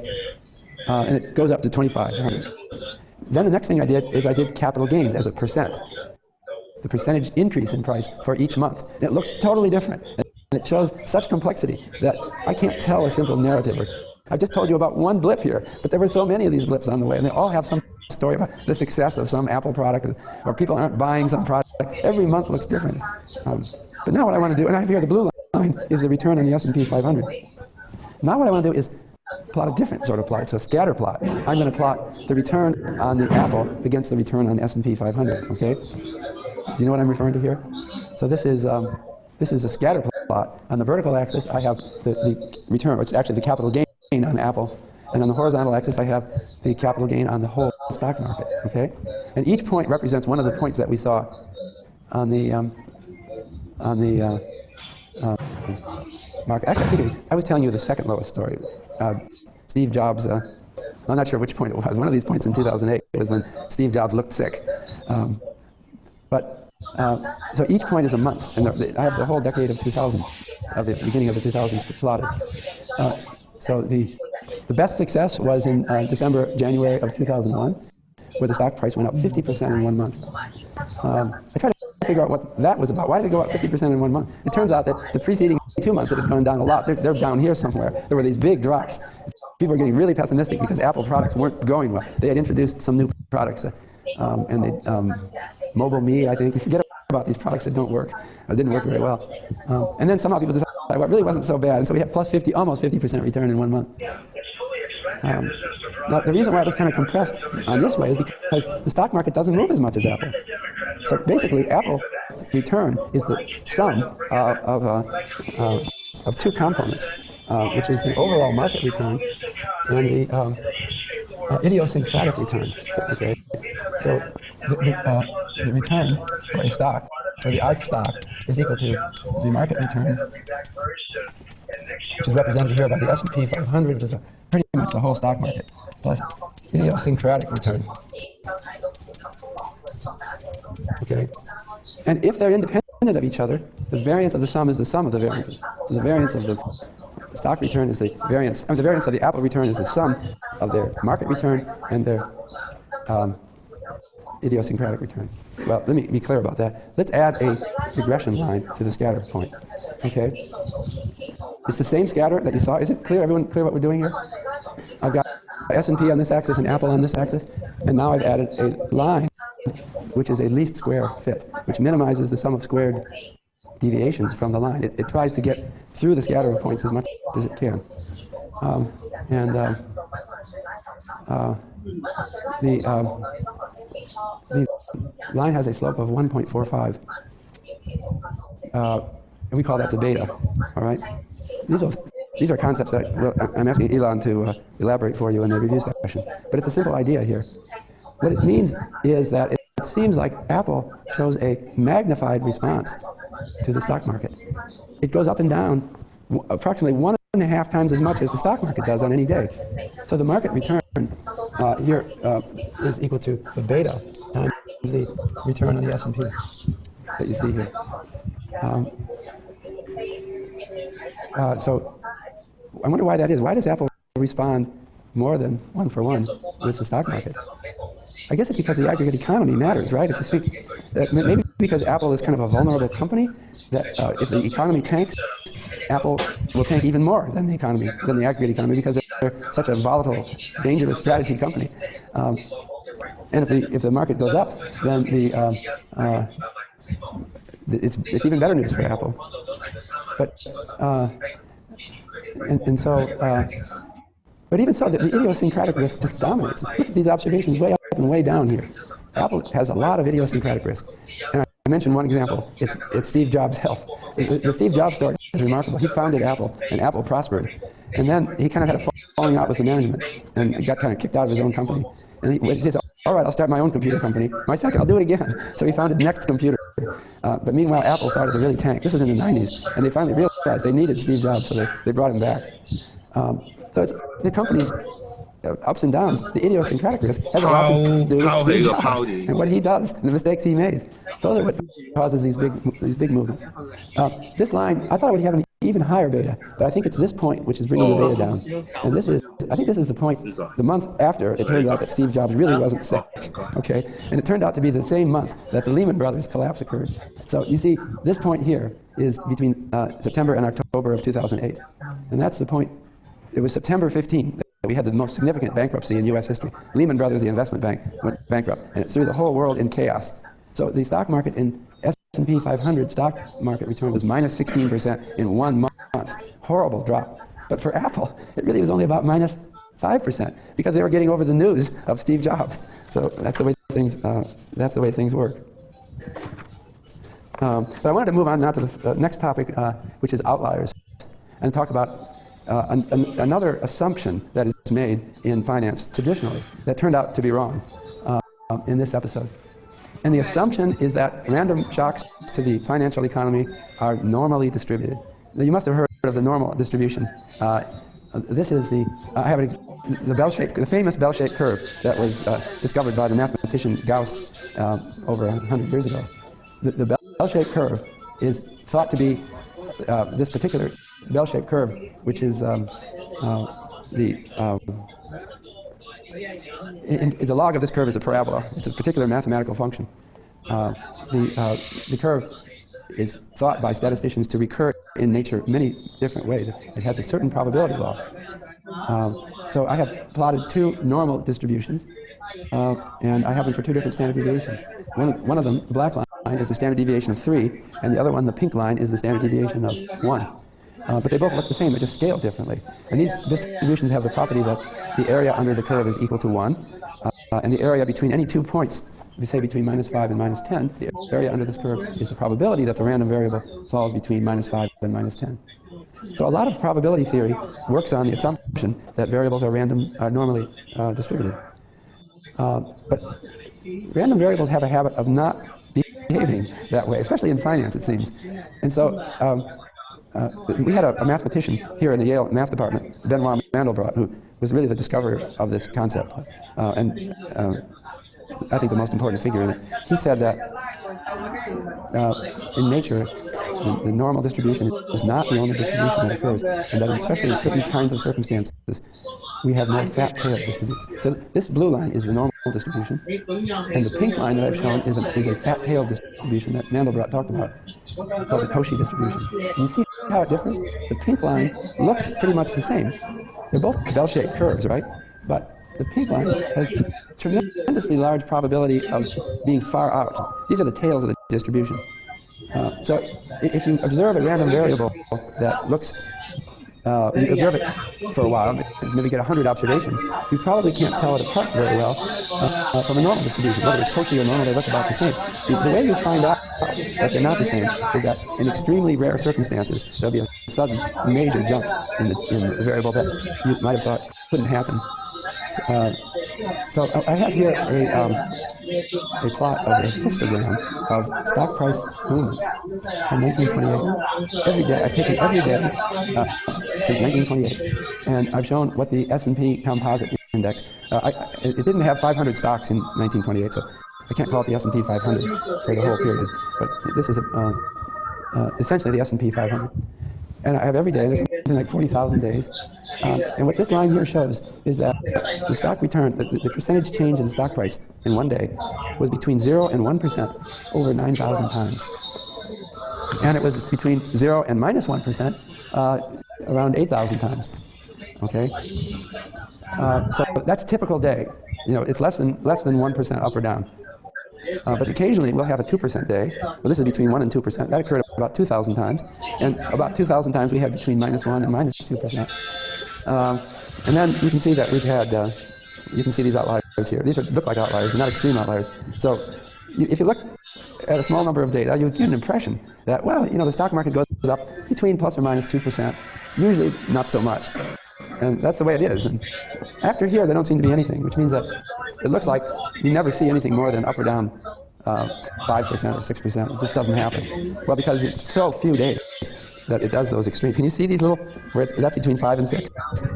There were maybe like 20 days, I can't read off the chart, when it did this since 1928. You can go through 10 years on Wall Street and never see a drop of that magnitude. So eventually you get kind of assured, can't happen. And so what about an 8% drop? Well, I look at this and I say, I've never seen that, you know. I've been watching this now. I've seen thousands of days and I've never seen that. But I have here the two extremes here. The stock market went up 12.53% on October 30th, 1929. That's the biggest one-day increase. That's way off the charts. And if you compute the normal distribution, what's the probability of that? If a normal distribution that fits this central portion, it would say 0, virtually 0. It couldn't happen. Any idea what happened on October 30th, 1929? It's obvious to me, but it's not obvious to you. I'm asking you to. I won't ask. What happened in October? Anyone know what happened in October 1929? Yeah. You're close. You're right. Yeah. Absolutely. It was the rebound after the crash. The stock market crash of 1929 had 2 consecutive days. Boy, is that probability. Independence doesn't seem right. It went down about 12% on October 28th, and then the next day it did it again. What's going on here? We were down like 24% in 2 days. People got up on the 30th and say, oh my God, is he going to do that again? But did just the opposite. It was going totally wild. So we don't know whether covariance broke down or not. Because it didn't, because it rebounded. That was the biggest one-day increase ever. But if that weren't enough, however, let's go back to October 1987. It went down 20.47% in one day. It went down even more on the Dow. Some people say it went down more than that, didn't it? But on the S&P, that's how much it went down. So I figured, if this were normally distributed with the standard deviation suggested by this, what's the probability of a decline that's negative? It's 10 to the minus 71 power. 1 over 10. So you take 1 and you divide that by 1 followed by 71 zeros. That's an awfully small number. If you believe in normality, October 1987 couldn't happen. But there it is. It happened. And in fact, I told you I've been teaching this course for 25 years. I was giving a lecture in this, not in this room, but nearby here. And I was talking about something else, and a student had a transistor radio. Remember transistor radios? And he was holding it up and listening. And then he raised his hand and said, do you know what's happening? And he said the stock market is totally falling apart. It just came as a complete surprise to me. So after class, I didn't go back to my office. I went downtown to Merrill Lynch, and I walked up. This is a story I like to tell. It's not that, anyway. I walked up and I talked to the stockbroker there, and I said, I was about to say something, but he didn't let me talk. He said, don't panic. He thought that I had shown up as someone who was losing everything, his life savings, all in one day. And he said, don't worry, it's going to rebound.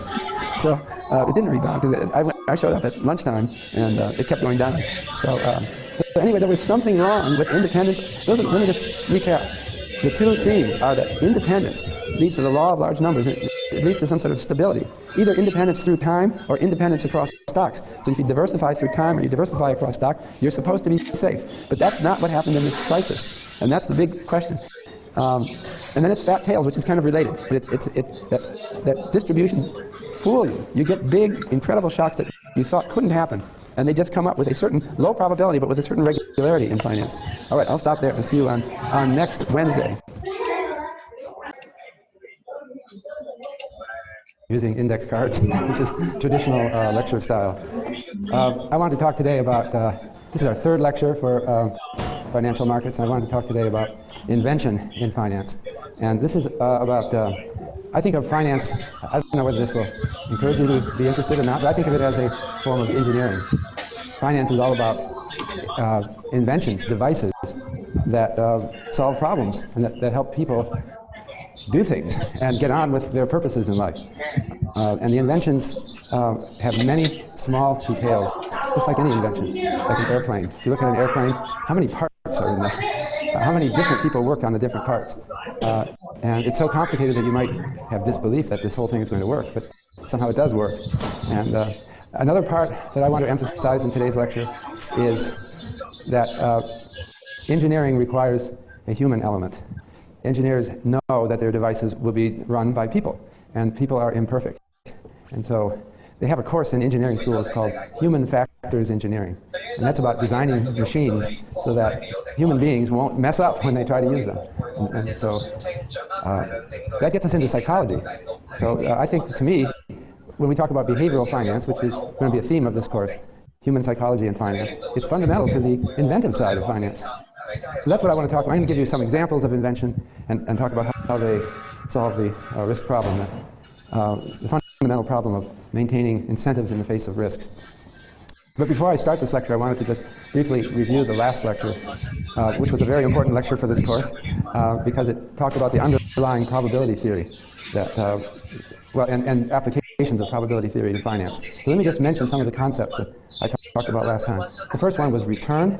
We talked about the return on an investment, which is has two components: the capital gain, which is the increase in the price of the investment, and the other is the dividend, which is something that comes separately as in the form of a check, maybe, or electronic entry.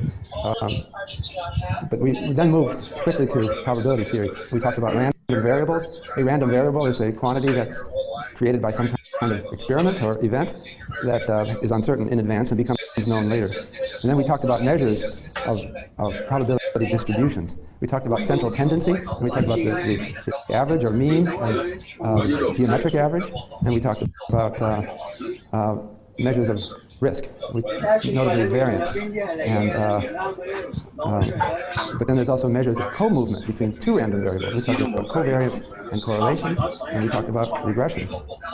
And then finally we talked about distributions of random variables. And the normal distribution, which is famous, it's the famous bell-shaped curve, which is thought by many people to represent a typical distribution. And then finally we talked about failures of the assumption. The idea of independent random variables that are normally distributed is a powerful idea.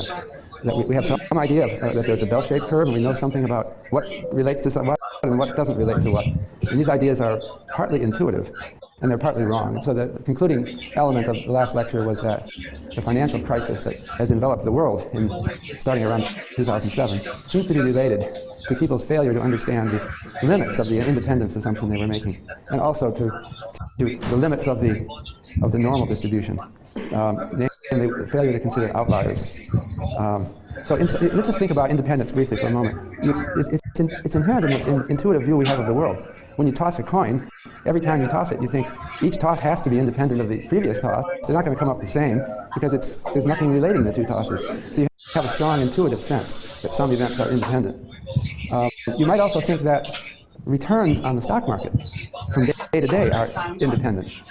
Why is that? Well, because they relate to news, right? What changes the stock market on any day? It's news, and by definition, news has to be new. So it can't just be yesterday's news. So it has to be something fresh. And I showed you a plot of the stock market and of Apple stock, and in this plot, it came out that the stocks look roughly independent, the returns from day to day. But they're not necessarily independent, and they can surprise you, and that's when crises occurs. We also talked about idiosyncratic risk and market risk. Remember, we regressed Apple stock's returns on the stock market's returns, and we got a fitted value, which was beta times the market return, and that's the market component of Apple risk. And then we saw the extra component, idiosyncratic, is uncorrelated with the market risk. But in this case, it's uncorrelated by construction, so it has to be uncorrelated. Oh, by the way, I don't know if you caught the news. It's just coincidence that I mentioned Apple stock in my last lecture. You must have heard the news. There was headline news in the Wall Street Journal. We had a 3-day weekend because of the Martin Luther King holiday in the U.S. And over the weekend, Apple announced that Steve Jobs is taking a long leave of absence from Apple because of his health. And so we talked about that. Steve Jobs is viewed by a lot of people as the genius behind Apple. And the last time he left for a long time, Apple didn't do well. So you wonder what would happen to the stock. Well, they announced it on a day before, just before the market was closed, and so it was opened in Europe, and there was a 7% drop in Germany of Apple shares. It opened down 5% on Tuesday in the U.S., but then it recovered, and it wasn't really down that much, probably because there was good earnings news at the same time. That's just completing our little story about Apple. I don't know if I gave enough emphasis to the central limit theorem last lecture. This is a fundamental theorem from probability theory, which says that if you have independent, identically distributed random variables, that is, every random variable is independent of the other, and they all have the same distribution. And if it has a finite variance, then the distribution of an average of these variables converges to the normal distribution as the number of elements in the average is increased. In other words, averages are approximately normally distributed. The bell-shaped curve works as well as it does because so many things we observe in nature are averages. So many things that we observe are the sum of many effects. This is what history is all about. Anytime big events occur, it's probably because a number of things chance to happen at the same time. And that's why probability theorists think that we kind of know the probability distribution of, and that's this bell-shaped curve, which I had on the slide last period. The critical thing about the bell-shaped curve is that the tails drop off really fast after you get a certain distance out. And either end, they essentially hit zero. They never hit zero. The probability is never zero that anything can happen with a normally distributed variable. But the normal distribution does not have fat tails. After 2 or 3 or 4 standard deviations, basically the probability is zero that kind of thing will happen. That a return, if we're applying it to returns, that would occur. So the problem with the central limit theorem is that it's only as good as its assumptions, and it assumes that the underlying variables have a finite variance, that they themselves are not so fat-tailed that the variance of them is infinite. And in fact, that assumption might be wrong, because we see, especially in finance, we see big outliers coming from time to time. And so I have to present a theory and say I like the theory. The central limit theorem is an important theory, but it's also wrong. And that's the problem with financial theory. It's not quite as good as the theory that physicists or chemists use. It has its limitations. Nonetheless, that's what we have to talk about, and we have to make do with that as much as we can. I want to just correct, also, I'm almost done with my review of the last lecture. I want to just correct what I said. I said that fat-tail distributions were discovered by Benoit Mandelbrot. But that's, I have to give credit properly. It's actually his teacher, so I've got this now. There was Paul Pierre Levy was a mathematician who lived from 1886 to 1971, who really first developed the theory of fat-tailed distribution. And he was at the École Polytechnique in France. And his student was Benoit Mandelbrot, who was one of the great mathematicians. Well, they were both among the great mathematicians of the 20th century. So I think our knowledge of fat-tailed distributions comes down to us through word of mouth. From Levy, who was Mandelbrot's teacher, to Mandelbrot, to me, and then to you, I think. So we don't require any printed word to know this. That's the way the history of thought goes. So there's an old joke about the normal distribution. It said that, the joke goes as follows. Mathematicians think that the normal distribution is ubiquitous in nature because applied workers have discovered that everything is normally distributed. But applied workers think that the normal distribution is ubiquitous in nature because mathematicians have proved that it's ubiquitous in nature. In fact, it's sort of ubiquitous, but it sort of surprises you, and that's one of the fundamental lessons in finance. The fundamental lesson in finance is that you might go through years observing some random return or some random variable in finance, and you kind of think you know how it behaves and you've learned some confidence. There will come a day when it defies all of your expectations, and that's what fat tails are about. So, okay, I want to move on now to today's lecture, which is about invention, and particularly financial invention. And a lot of, how should I start here? let me start by recalling how much finance has changed since 1970. Okay, that's 40 years ago. In 1970, there were no options exchanges. Well, there were options, but they were not traded on any exchange. There were no financial futures.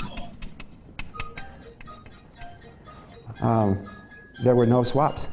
I'll say that. I haven't defined what these things are for you. What else did they not have? They didn't have electronic trading. They would do trading by word of mouth. They would meet together on the floor of an exchange and shout at each other and talk. I guess they had telephones, but it was all words and people and writing on paper. So that's the proliferation of financial instruments in 40 years is stunning. And so I wanted to use that as a springboard to think about what is the next 40 years going to be like. And if any of you go into finance, this will be your career.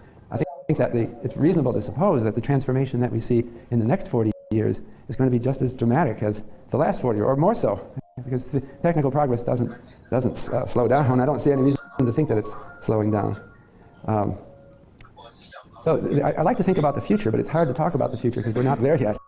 I've written a couple of books. One of them is really about the future of finance. One of them called Macro Markets, which I wrote in 1993. About the big market. Macro means big markets that we'll be seeing in the future. And the other one was called New Financial Order, which I wrote in 2003. And we have the introductory chapter there on the reading list for this lecture. But the basic, what I see is happening with all of these. Incidentally, we have a lot of questioning of these inventions now because they kind of blew up on us in this financial crisis. So it's a little bit like after an airplane crash, people are kind of critical of the aeronautical engineers for a while.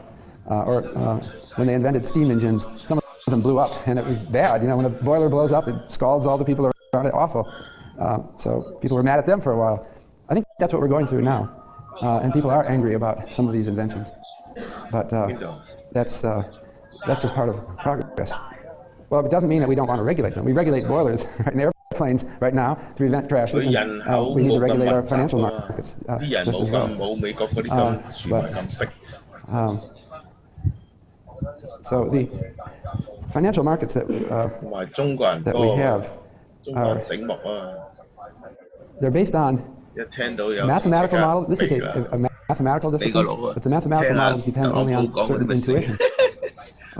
Maybe a core part of the intuition that underlies financial inventions is the idea of independence.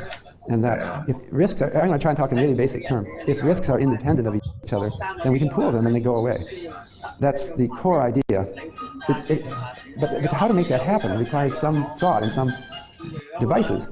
The intuitive idea that we can exploit independence to improve our lives goes back to ancient times, actually. A lot of things that people do are done in recognition of what is independent and what is not. I think even in big causes that people get emotional about over the ages are causes that I can think of them as examples of the application of probability theory in modern finance. So you might not agree with me, but this is my view of it. Think of socialism. What is socialism? Well, you know, it was invented by the philosopher, entrepreneur Robert Owen, and the word was invented by him in the early 19th century. But what is it? It is that society gets together and pools all of its activities. I think, well, why would you want to do that? Well, one reason you do that is that it improves human welfare because it shares risks. And we're all in it together, and we won't have rich and poor. I think that's part of Robert Owen's idea. It was worried about inequality, that some people are much better off than others, and that's bad. And so let's create a socialist society. So he had an invention of sorts, but it didn't seem to be in his form, it was not a very successful invention because it didn't work somehow. He set up a town called New Harmony in the United States, which was supposed to be harmonious by the name of the town. And everything was shared. And unfortunately, they ended up arguing and fighting amongst each other, and they were not happy. He didn't get it figured out right. He was trying to pool a risk, but he didn't do it. There are other idealistic societies that try to do it, like the kibbutzim in Israel, but that's one of many, where people get together and form a community and they pool everything, and kind of works for some people, but only a tiny fraction of the population in Israel lives on a kibbutz now.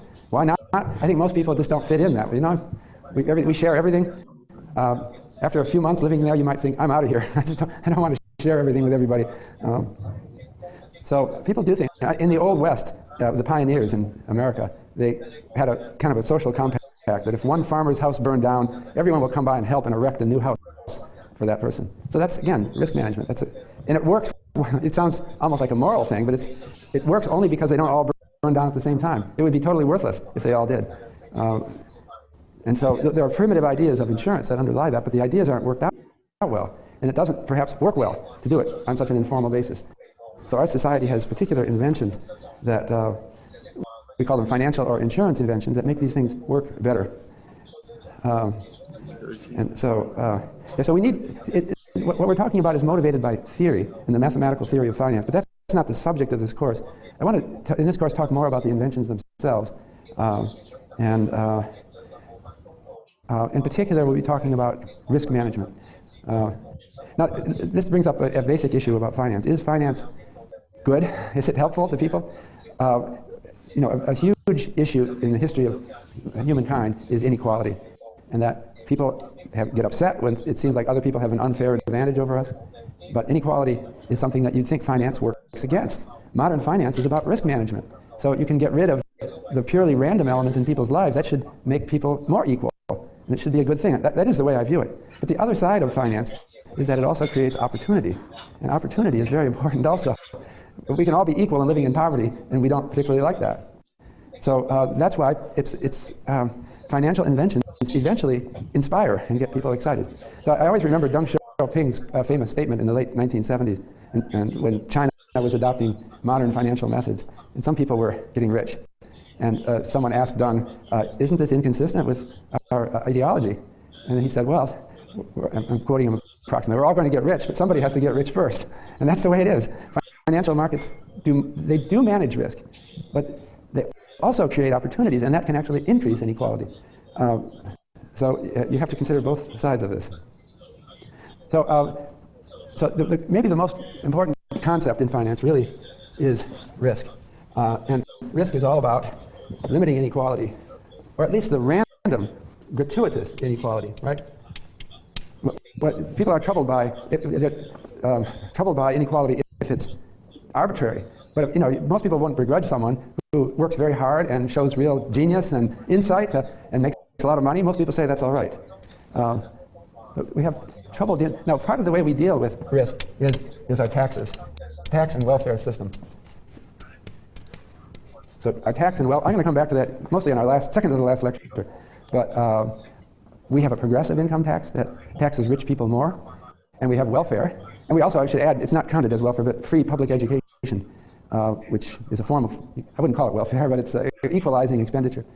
These are actually our most important risk management devices. That's what makes life tolerable in modern society, that we do have progressive taxes and welfare. But we don't rely on those exclusively, and so finance is getting into the other dimensions. And we kind of want to let insurance, private insurance, rather than social insurance, flourish, because when the government handles everything, it doesn't seem to work as effectively or creatively as it can if we let private entrepreneurs handle things. What we're talking about here, you have to always put it in perspective. What we're talking about in this course is about something that is an add-on to an existing welfare and tax system, but an add-on that is, we hope, particularly effective. And it's added on by people in their own self-interest, or maybe their own, for their own purposes, but something that ultimately contributes to I think, a better world. And that's what I want to.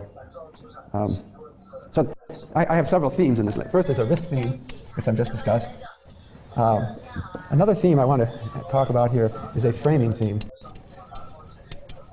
and that is that psychologists use the term framing to refer to the context and associations that we have with something. The way people use things depends on what they see them associated with, because people can't think through to the fundamental theory all the time. So we have to frame things in a way that's convenient to people, and this is part of financial engineering. I'll come back to that in a minute. But framing has to do with language and names that we give to things. We have to design inventions so that so that they are framed in good ways. But we'll explain that in a minute. And then I have a device theme, that finance is really about devices, like steam engines. We call them financial contracts. Devices are complicated structures that we set up for a certain purpose, and like airplanes or automobiles, and we learn through time how to make them better and better, and they tend to come on the world with a flourish, a surprise. There's some new invention. When the Wright brothers first exhibited the airplane in the Paris Air Show in 1904, I think, and people were stunned. They were actually flying, and it immediately set up around the world the aircraft industry. If you look around the world, these devices look very similar. In automobiles, airplanes, they look almost the same in every country. But that's because they have an internal logic to them that makes them work well. And the logic may not be apparent to you. You might not, probably generally don't fully understand why a device works as well as it does. Well, I have an example of a simple invention. And I was curious, I haven't used this example before. How many of you use this invention? Do you know what a gimlet is? How many of you own a gimlet? Nobody. Nobody owns a gimlet. Can someone tell me what a gimlet is? It's amazing. No one. I shouldn't be. A gimlet is a simple tool that everyone used to have 100 years ago. What does it look like?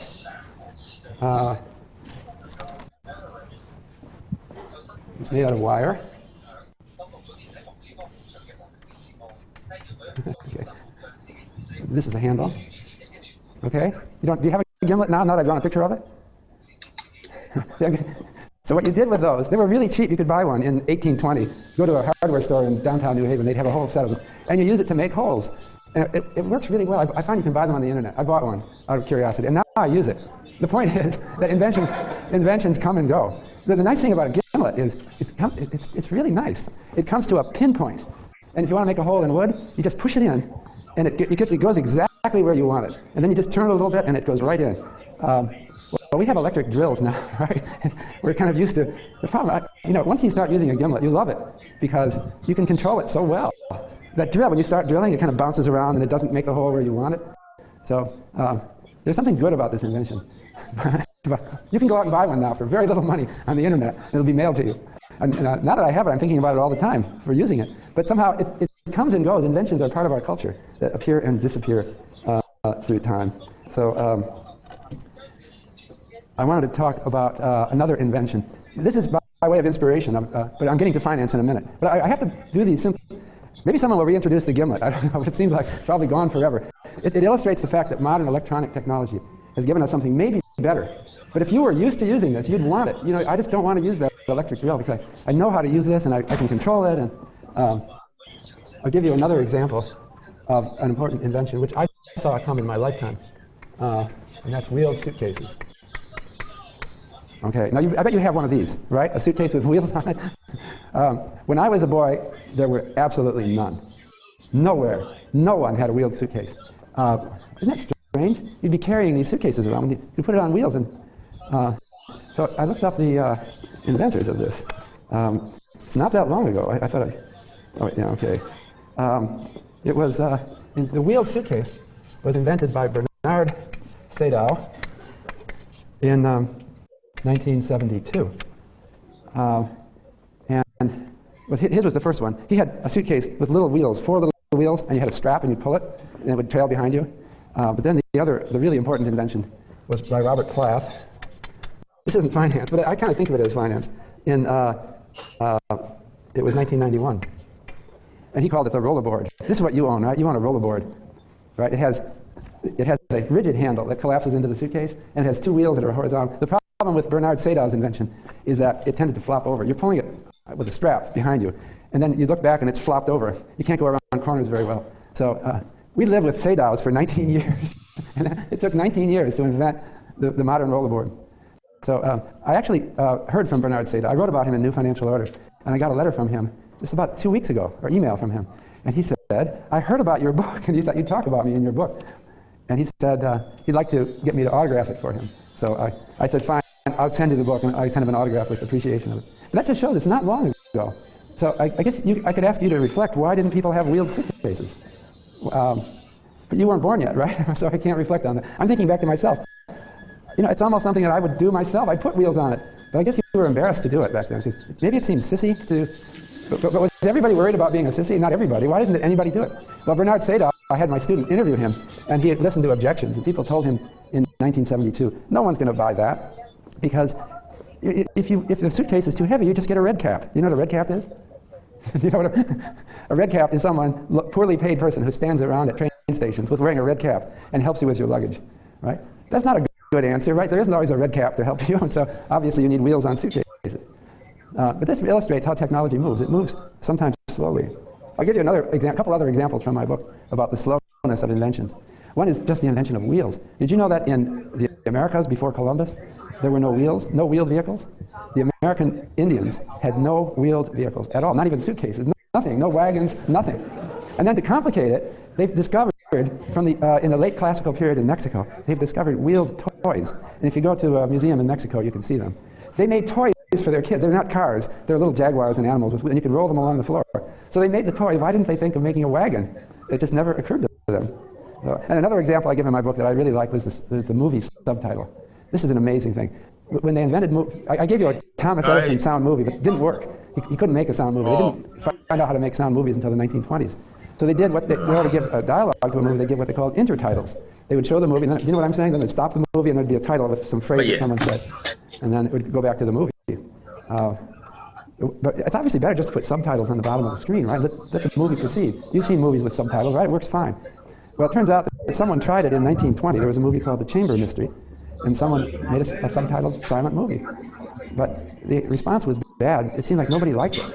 And so it wasn't for another... Subtitles didn't come in until after sound movies were invented. After sound movies were invented, they wanted to make movies in one language and show them in another country, so they had to put subtitles in so that people in another country could see the movie. And then that's how it came in. There's a slowness to understand or appreciate invention. Anyway, I want to move to invention in finance, and that's the analogies that I've just talked about are important. So let me start with an important invention in finance that goes way back. Well, I was going to start, I think I mentioned last time, the very simple idea of setting up a company and dividing up shares in the company. That's a really old invention. That's thousands of years old. All right, you and your friends are going to do a business. How do we divide up the profits? Well, let's give shares to each of us. And the guy who's contributing more gets more shares, right? And someone who's contributing less gets less shares. But then we all have an incentive to make the company go, and that's the idea of a corporation.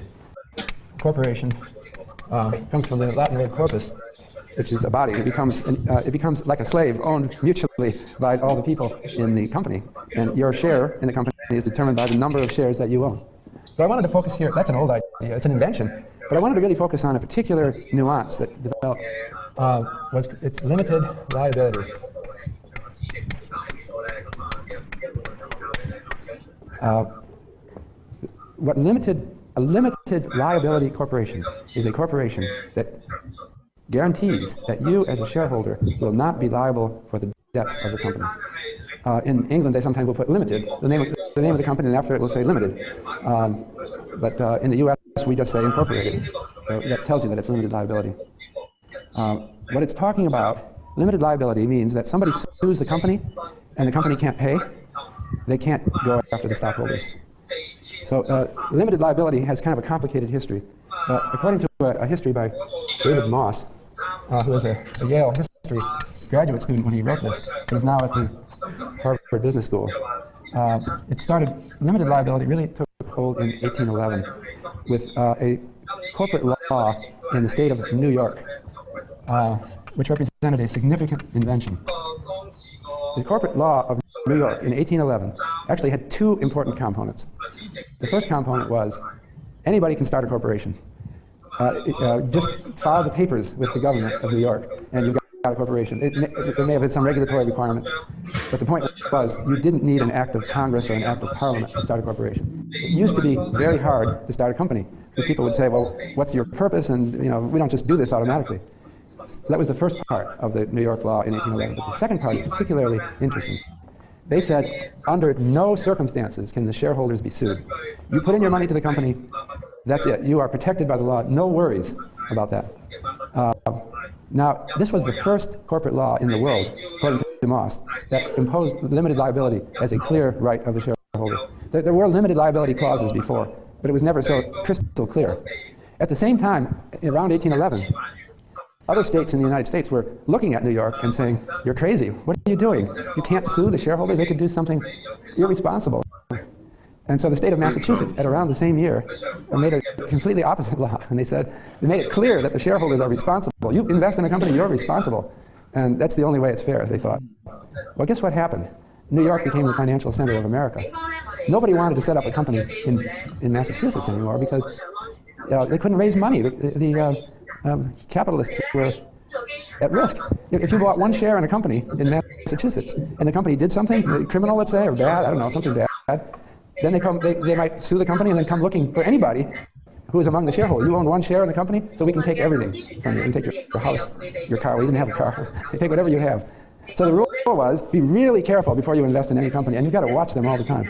But you know what that did? That kept Massachusetts down, because nobody wanted to do that. I mean, you'd only invest with trusted friends. You'd never invest in just some random company. But what happened in New York was that companies started appearing rapidly because of this. And as many critics said, a lot of these companies are fly-by-night. They're going to go under. We're going to find out that they weren't doing a good business. They were just show-offs, and they go bankrupt. But some of those companies did extremely well, and they created a powerful New York economy. And so then people learned, well, yeah, you could invest in 100 companies, and 99 of them will go under. They're all wild. Not all of them, though. There's one that will be the Walmart and make you rich. So the example set by New York was eventually copied by Massachusetts, by every state in the United States, by every country in Europe, and now by every country in the world. It was an experiment that might not have gone well. And you know what David Moss thought, and this has to do with framing again. Moss thought that, why is it that New York became such a capital of finance? Because of this law, and because it made investing fun. And this is a matter of framing. Moss emphasized that when you buy a share in a company, and it's limited liability, you know that you've already put out all the money that you'll ever put out.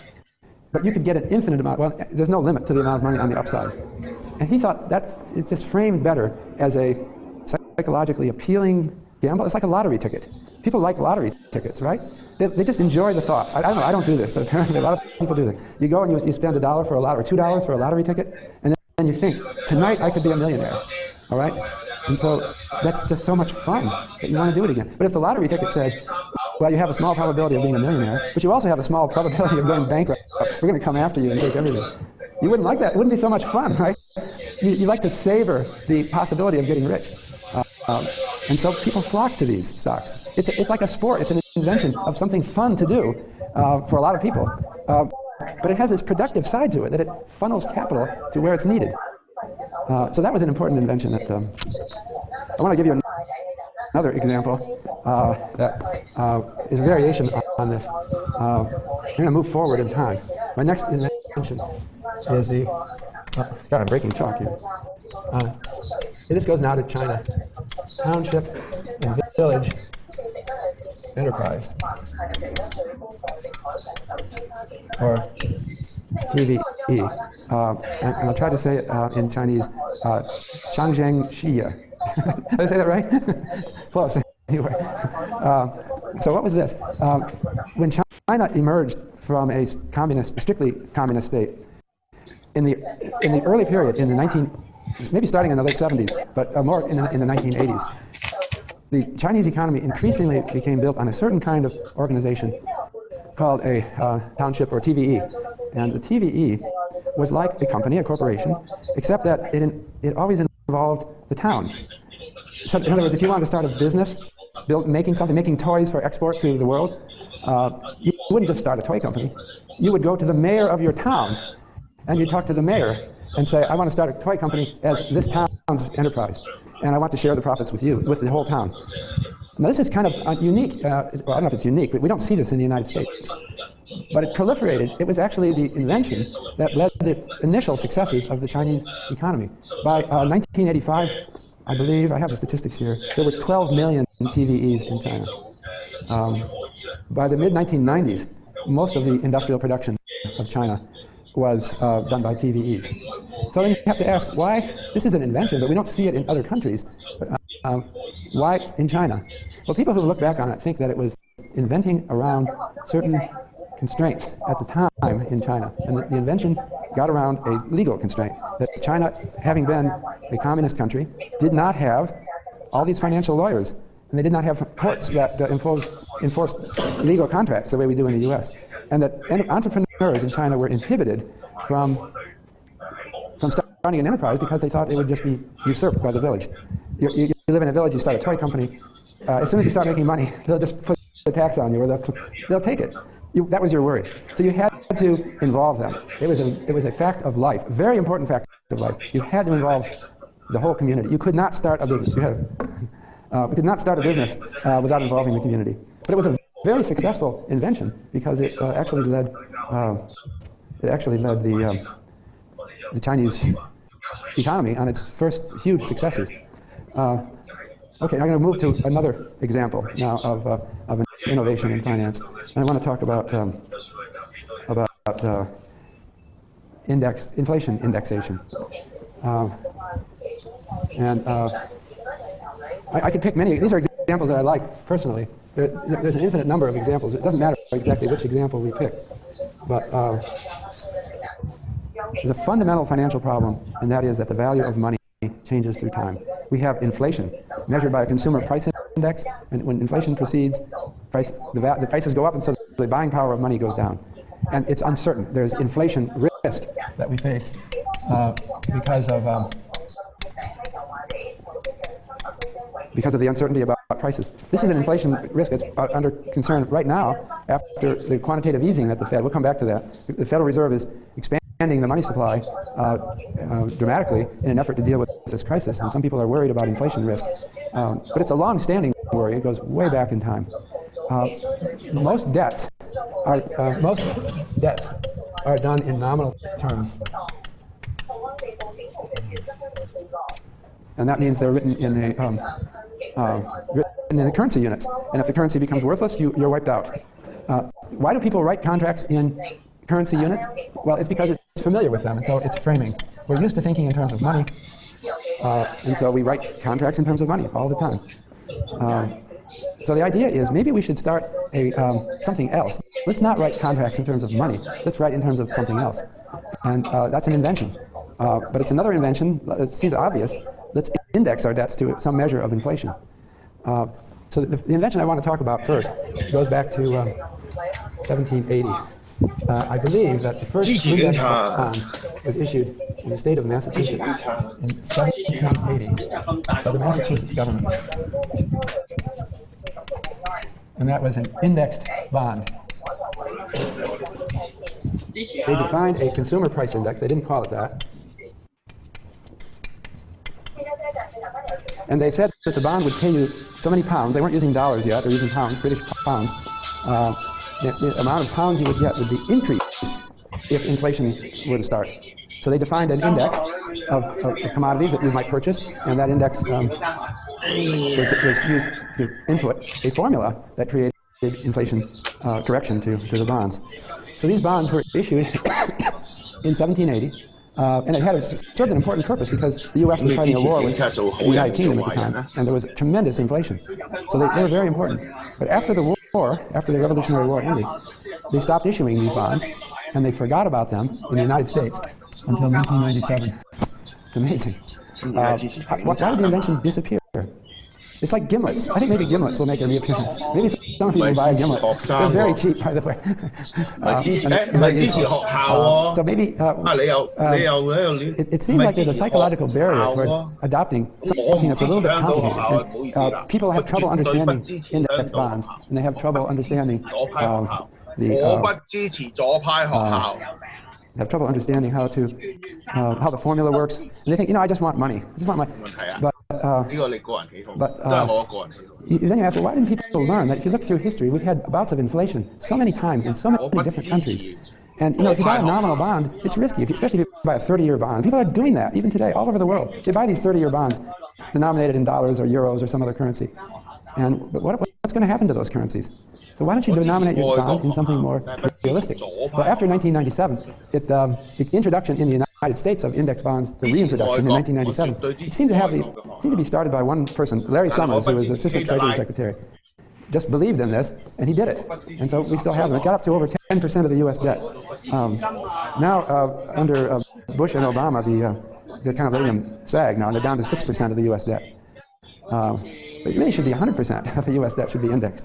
So this is a kind of example of progress that is made gradually through time, and maybe you'll see that in the next 40 years. I'm trying to think of how we can make these things happen. Younger people who can start innovating and changing our financial system. I wanted to talk about an invention that particularly intrigues me, that comes from the country of Chile. It has to do with, it's a financial invention that overcomes framing problems, psychologically salient. It's an important invention, and it illustrates some of the basic concepts. So let me talk about Chile.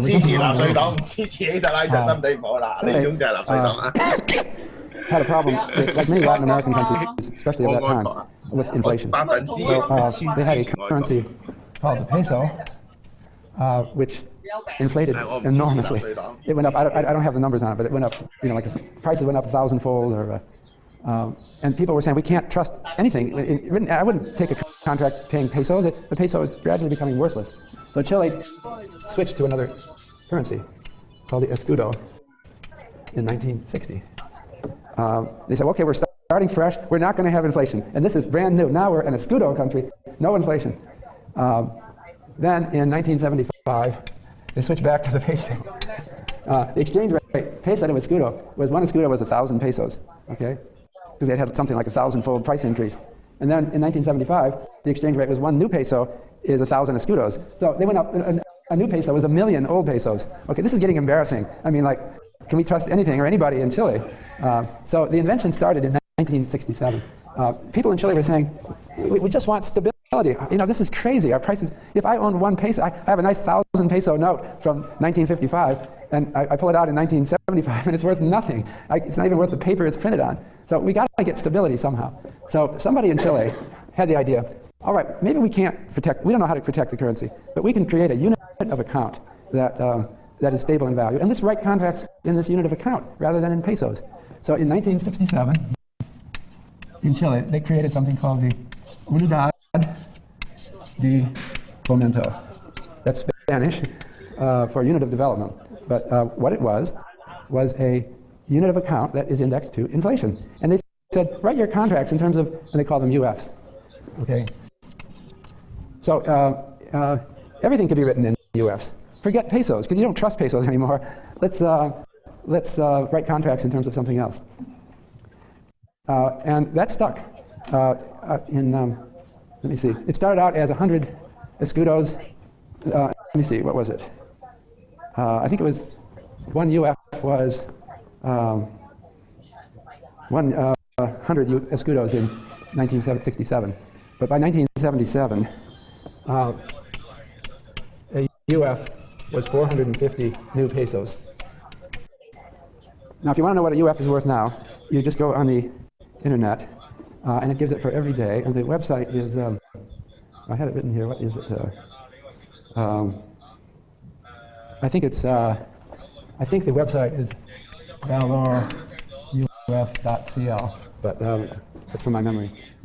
And so I looked up what a UF is worth today, and it's, I'll use the dollar sign for peso, 21,468 pesos. That means that since 1977, prices have gone up about 50-fold in Chile. Okay, but if you signed a contract written in UFs, you're completely protected from that. And so it's a very important invention. Why is it an important invention? It's important because without it, Chileans wouldn't index. We don't index much in the United States. Almost nothing is indexed to inflation. Why not? I don't know. It's like resistance to wheeled suitcases. You almost can't figure it out. It's so obvious. When you rent an apartment, they should index it to inflation. They should tell you, our apartment rent goes up every month or down depending on the price level. When you advertise a house for sale, it should be indexed to inflation. Otherwise, you're just making it crazy. You're just making Yale tuition should be indexed to inflation. It should go up and down with the level of, that keeps its real value constant. But we don't seem to do it because we can't, something is blocking our thinking about it. So we have to do something like this, I believe.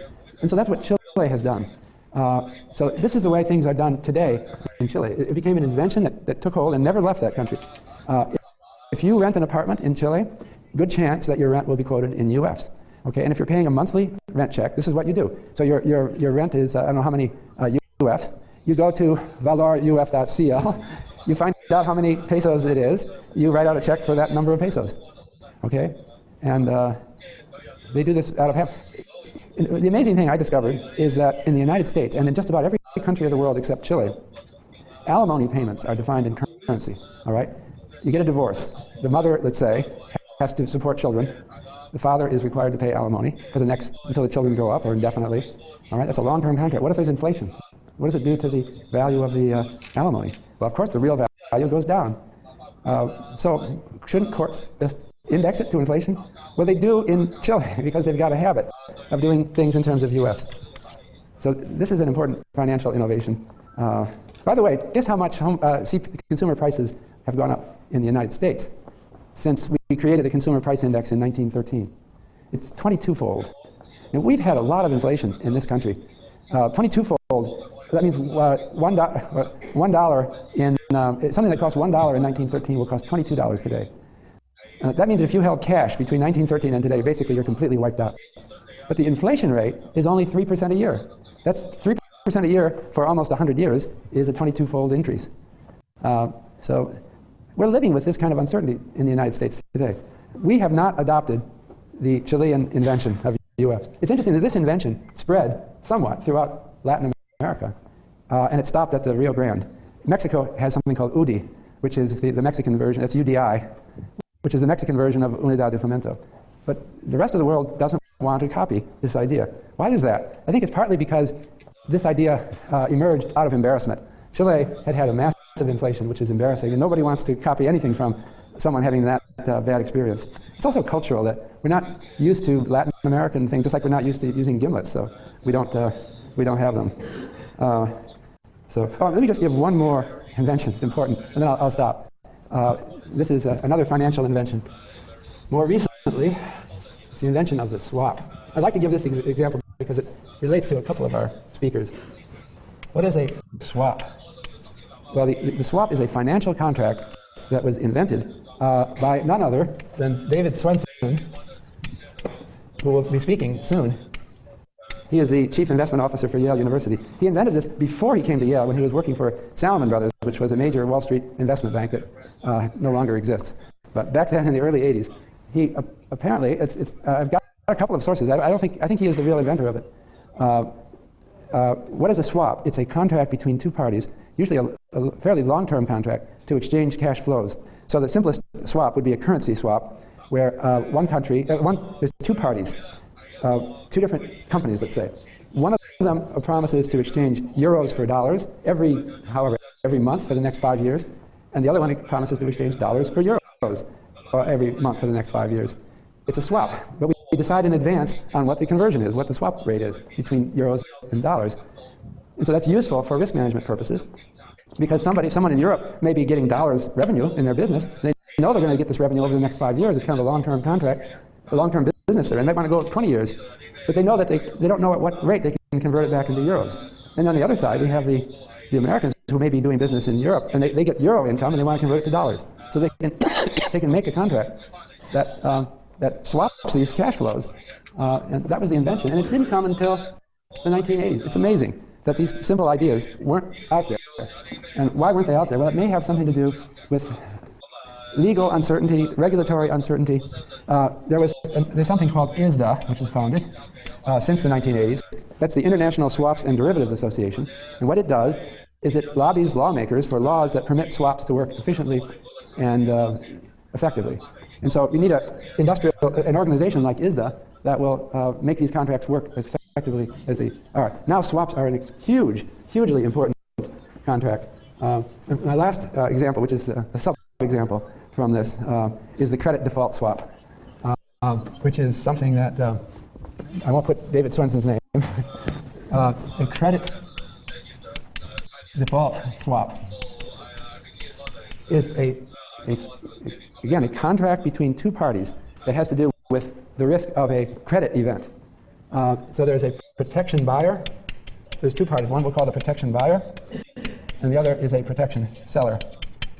And it would have to do with, basically, the buyer promises to pay the seller at regular intervals for some period of time, and just pay, the money just flows regularly from the buyer to the seller until an event occurs, which is, say, a bankruptcy of some company.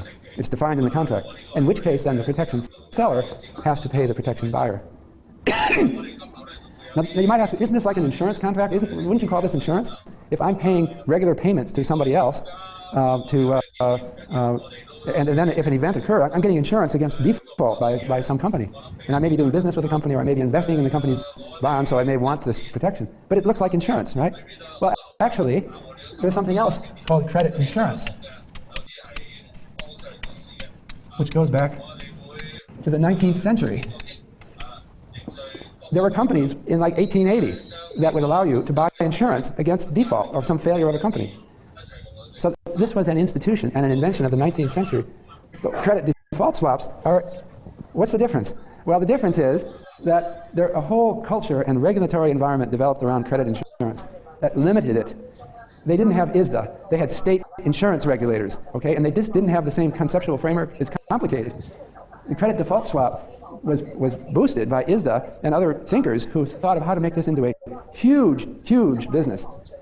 Credit insurance ended up being kind of limited in its application, and often the credit insurers were more like consultants. They would say, "We'll insure your credit, we'll insure you against the default by someone you lend money to, but we want also to be involved in helping you avoid making bad contracts like that." So the credit default swap became huge. Now, I say this, let me just conclude with this. This brings us back to one of our outside speakers, Hank Greenberg, is going to talk about his company AIG, which failed because of errors. Didn't fail, it got bailed out by the government. It got bailed out because of errors made in credit default swaps. I don't think that these errors were his fault, because this happened after he left the company. But I just want to mention this because it's all part of a big picture. We had a financial invention, the swap. Then we had the credit default swap. And these are important inventions. They caused a leap forward in our ability to do risk management, but they created attendant risks. They were new and they weren't understood well enough. And so a big part of what happened in this crisis was a failure of the credit default swap market. But that's not, to me, an indictment of financial innovation. I think the credit default swap was an important innovation, and we will see more like it, and it will help make for a better world.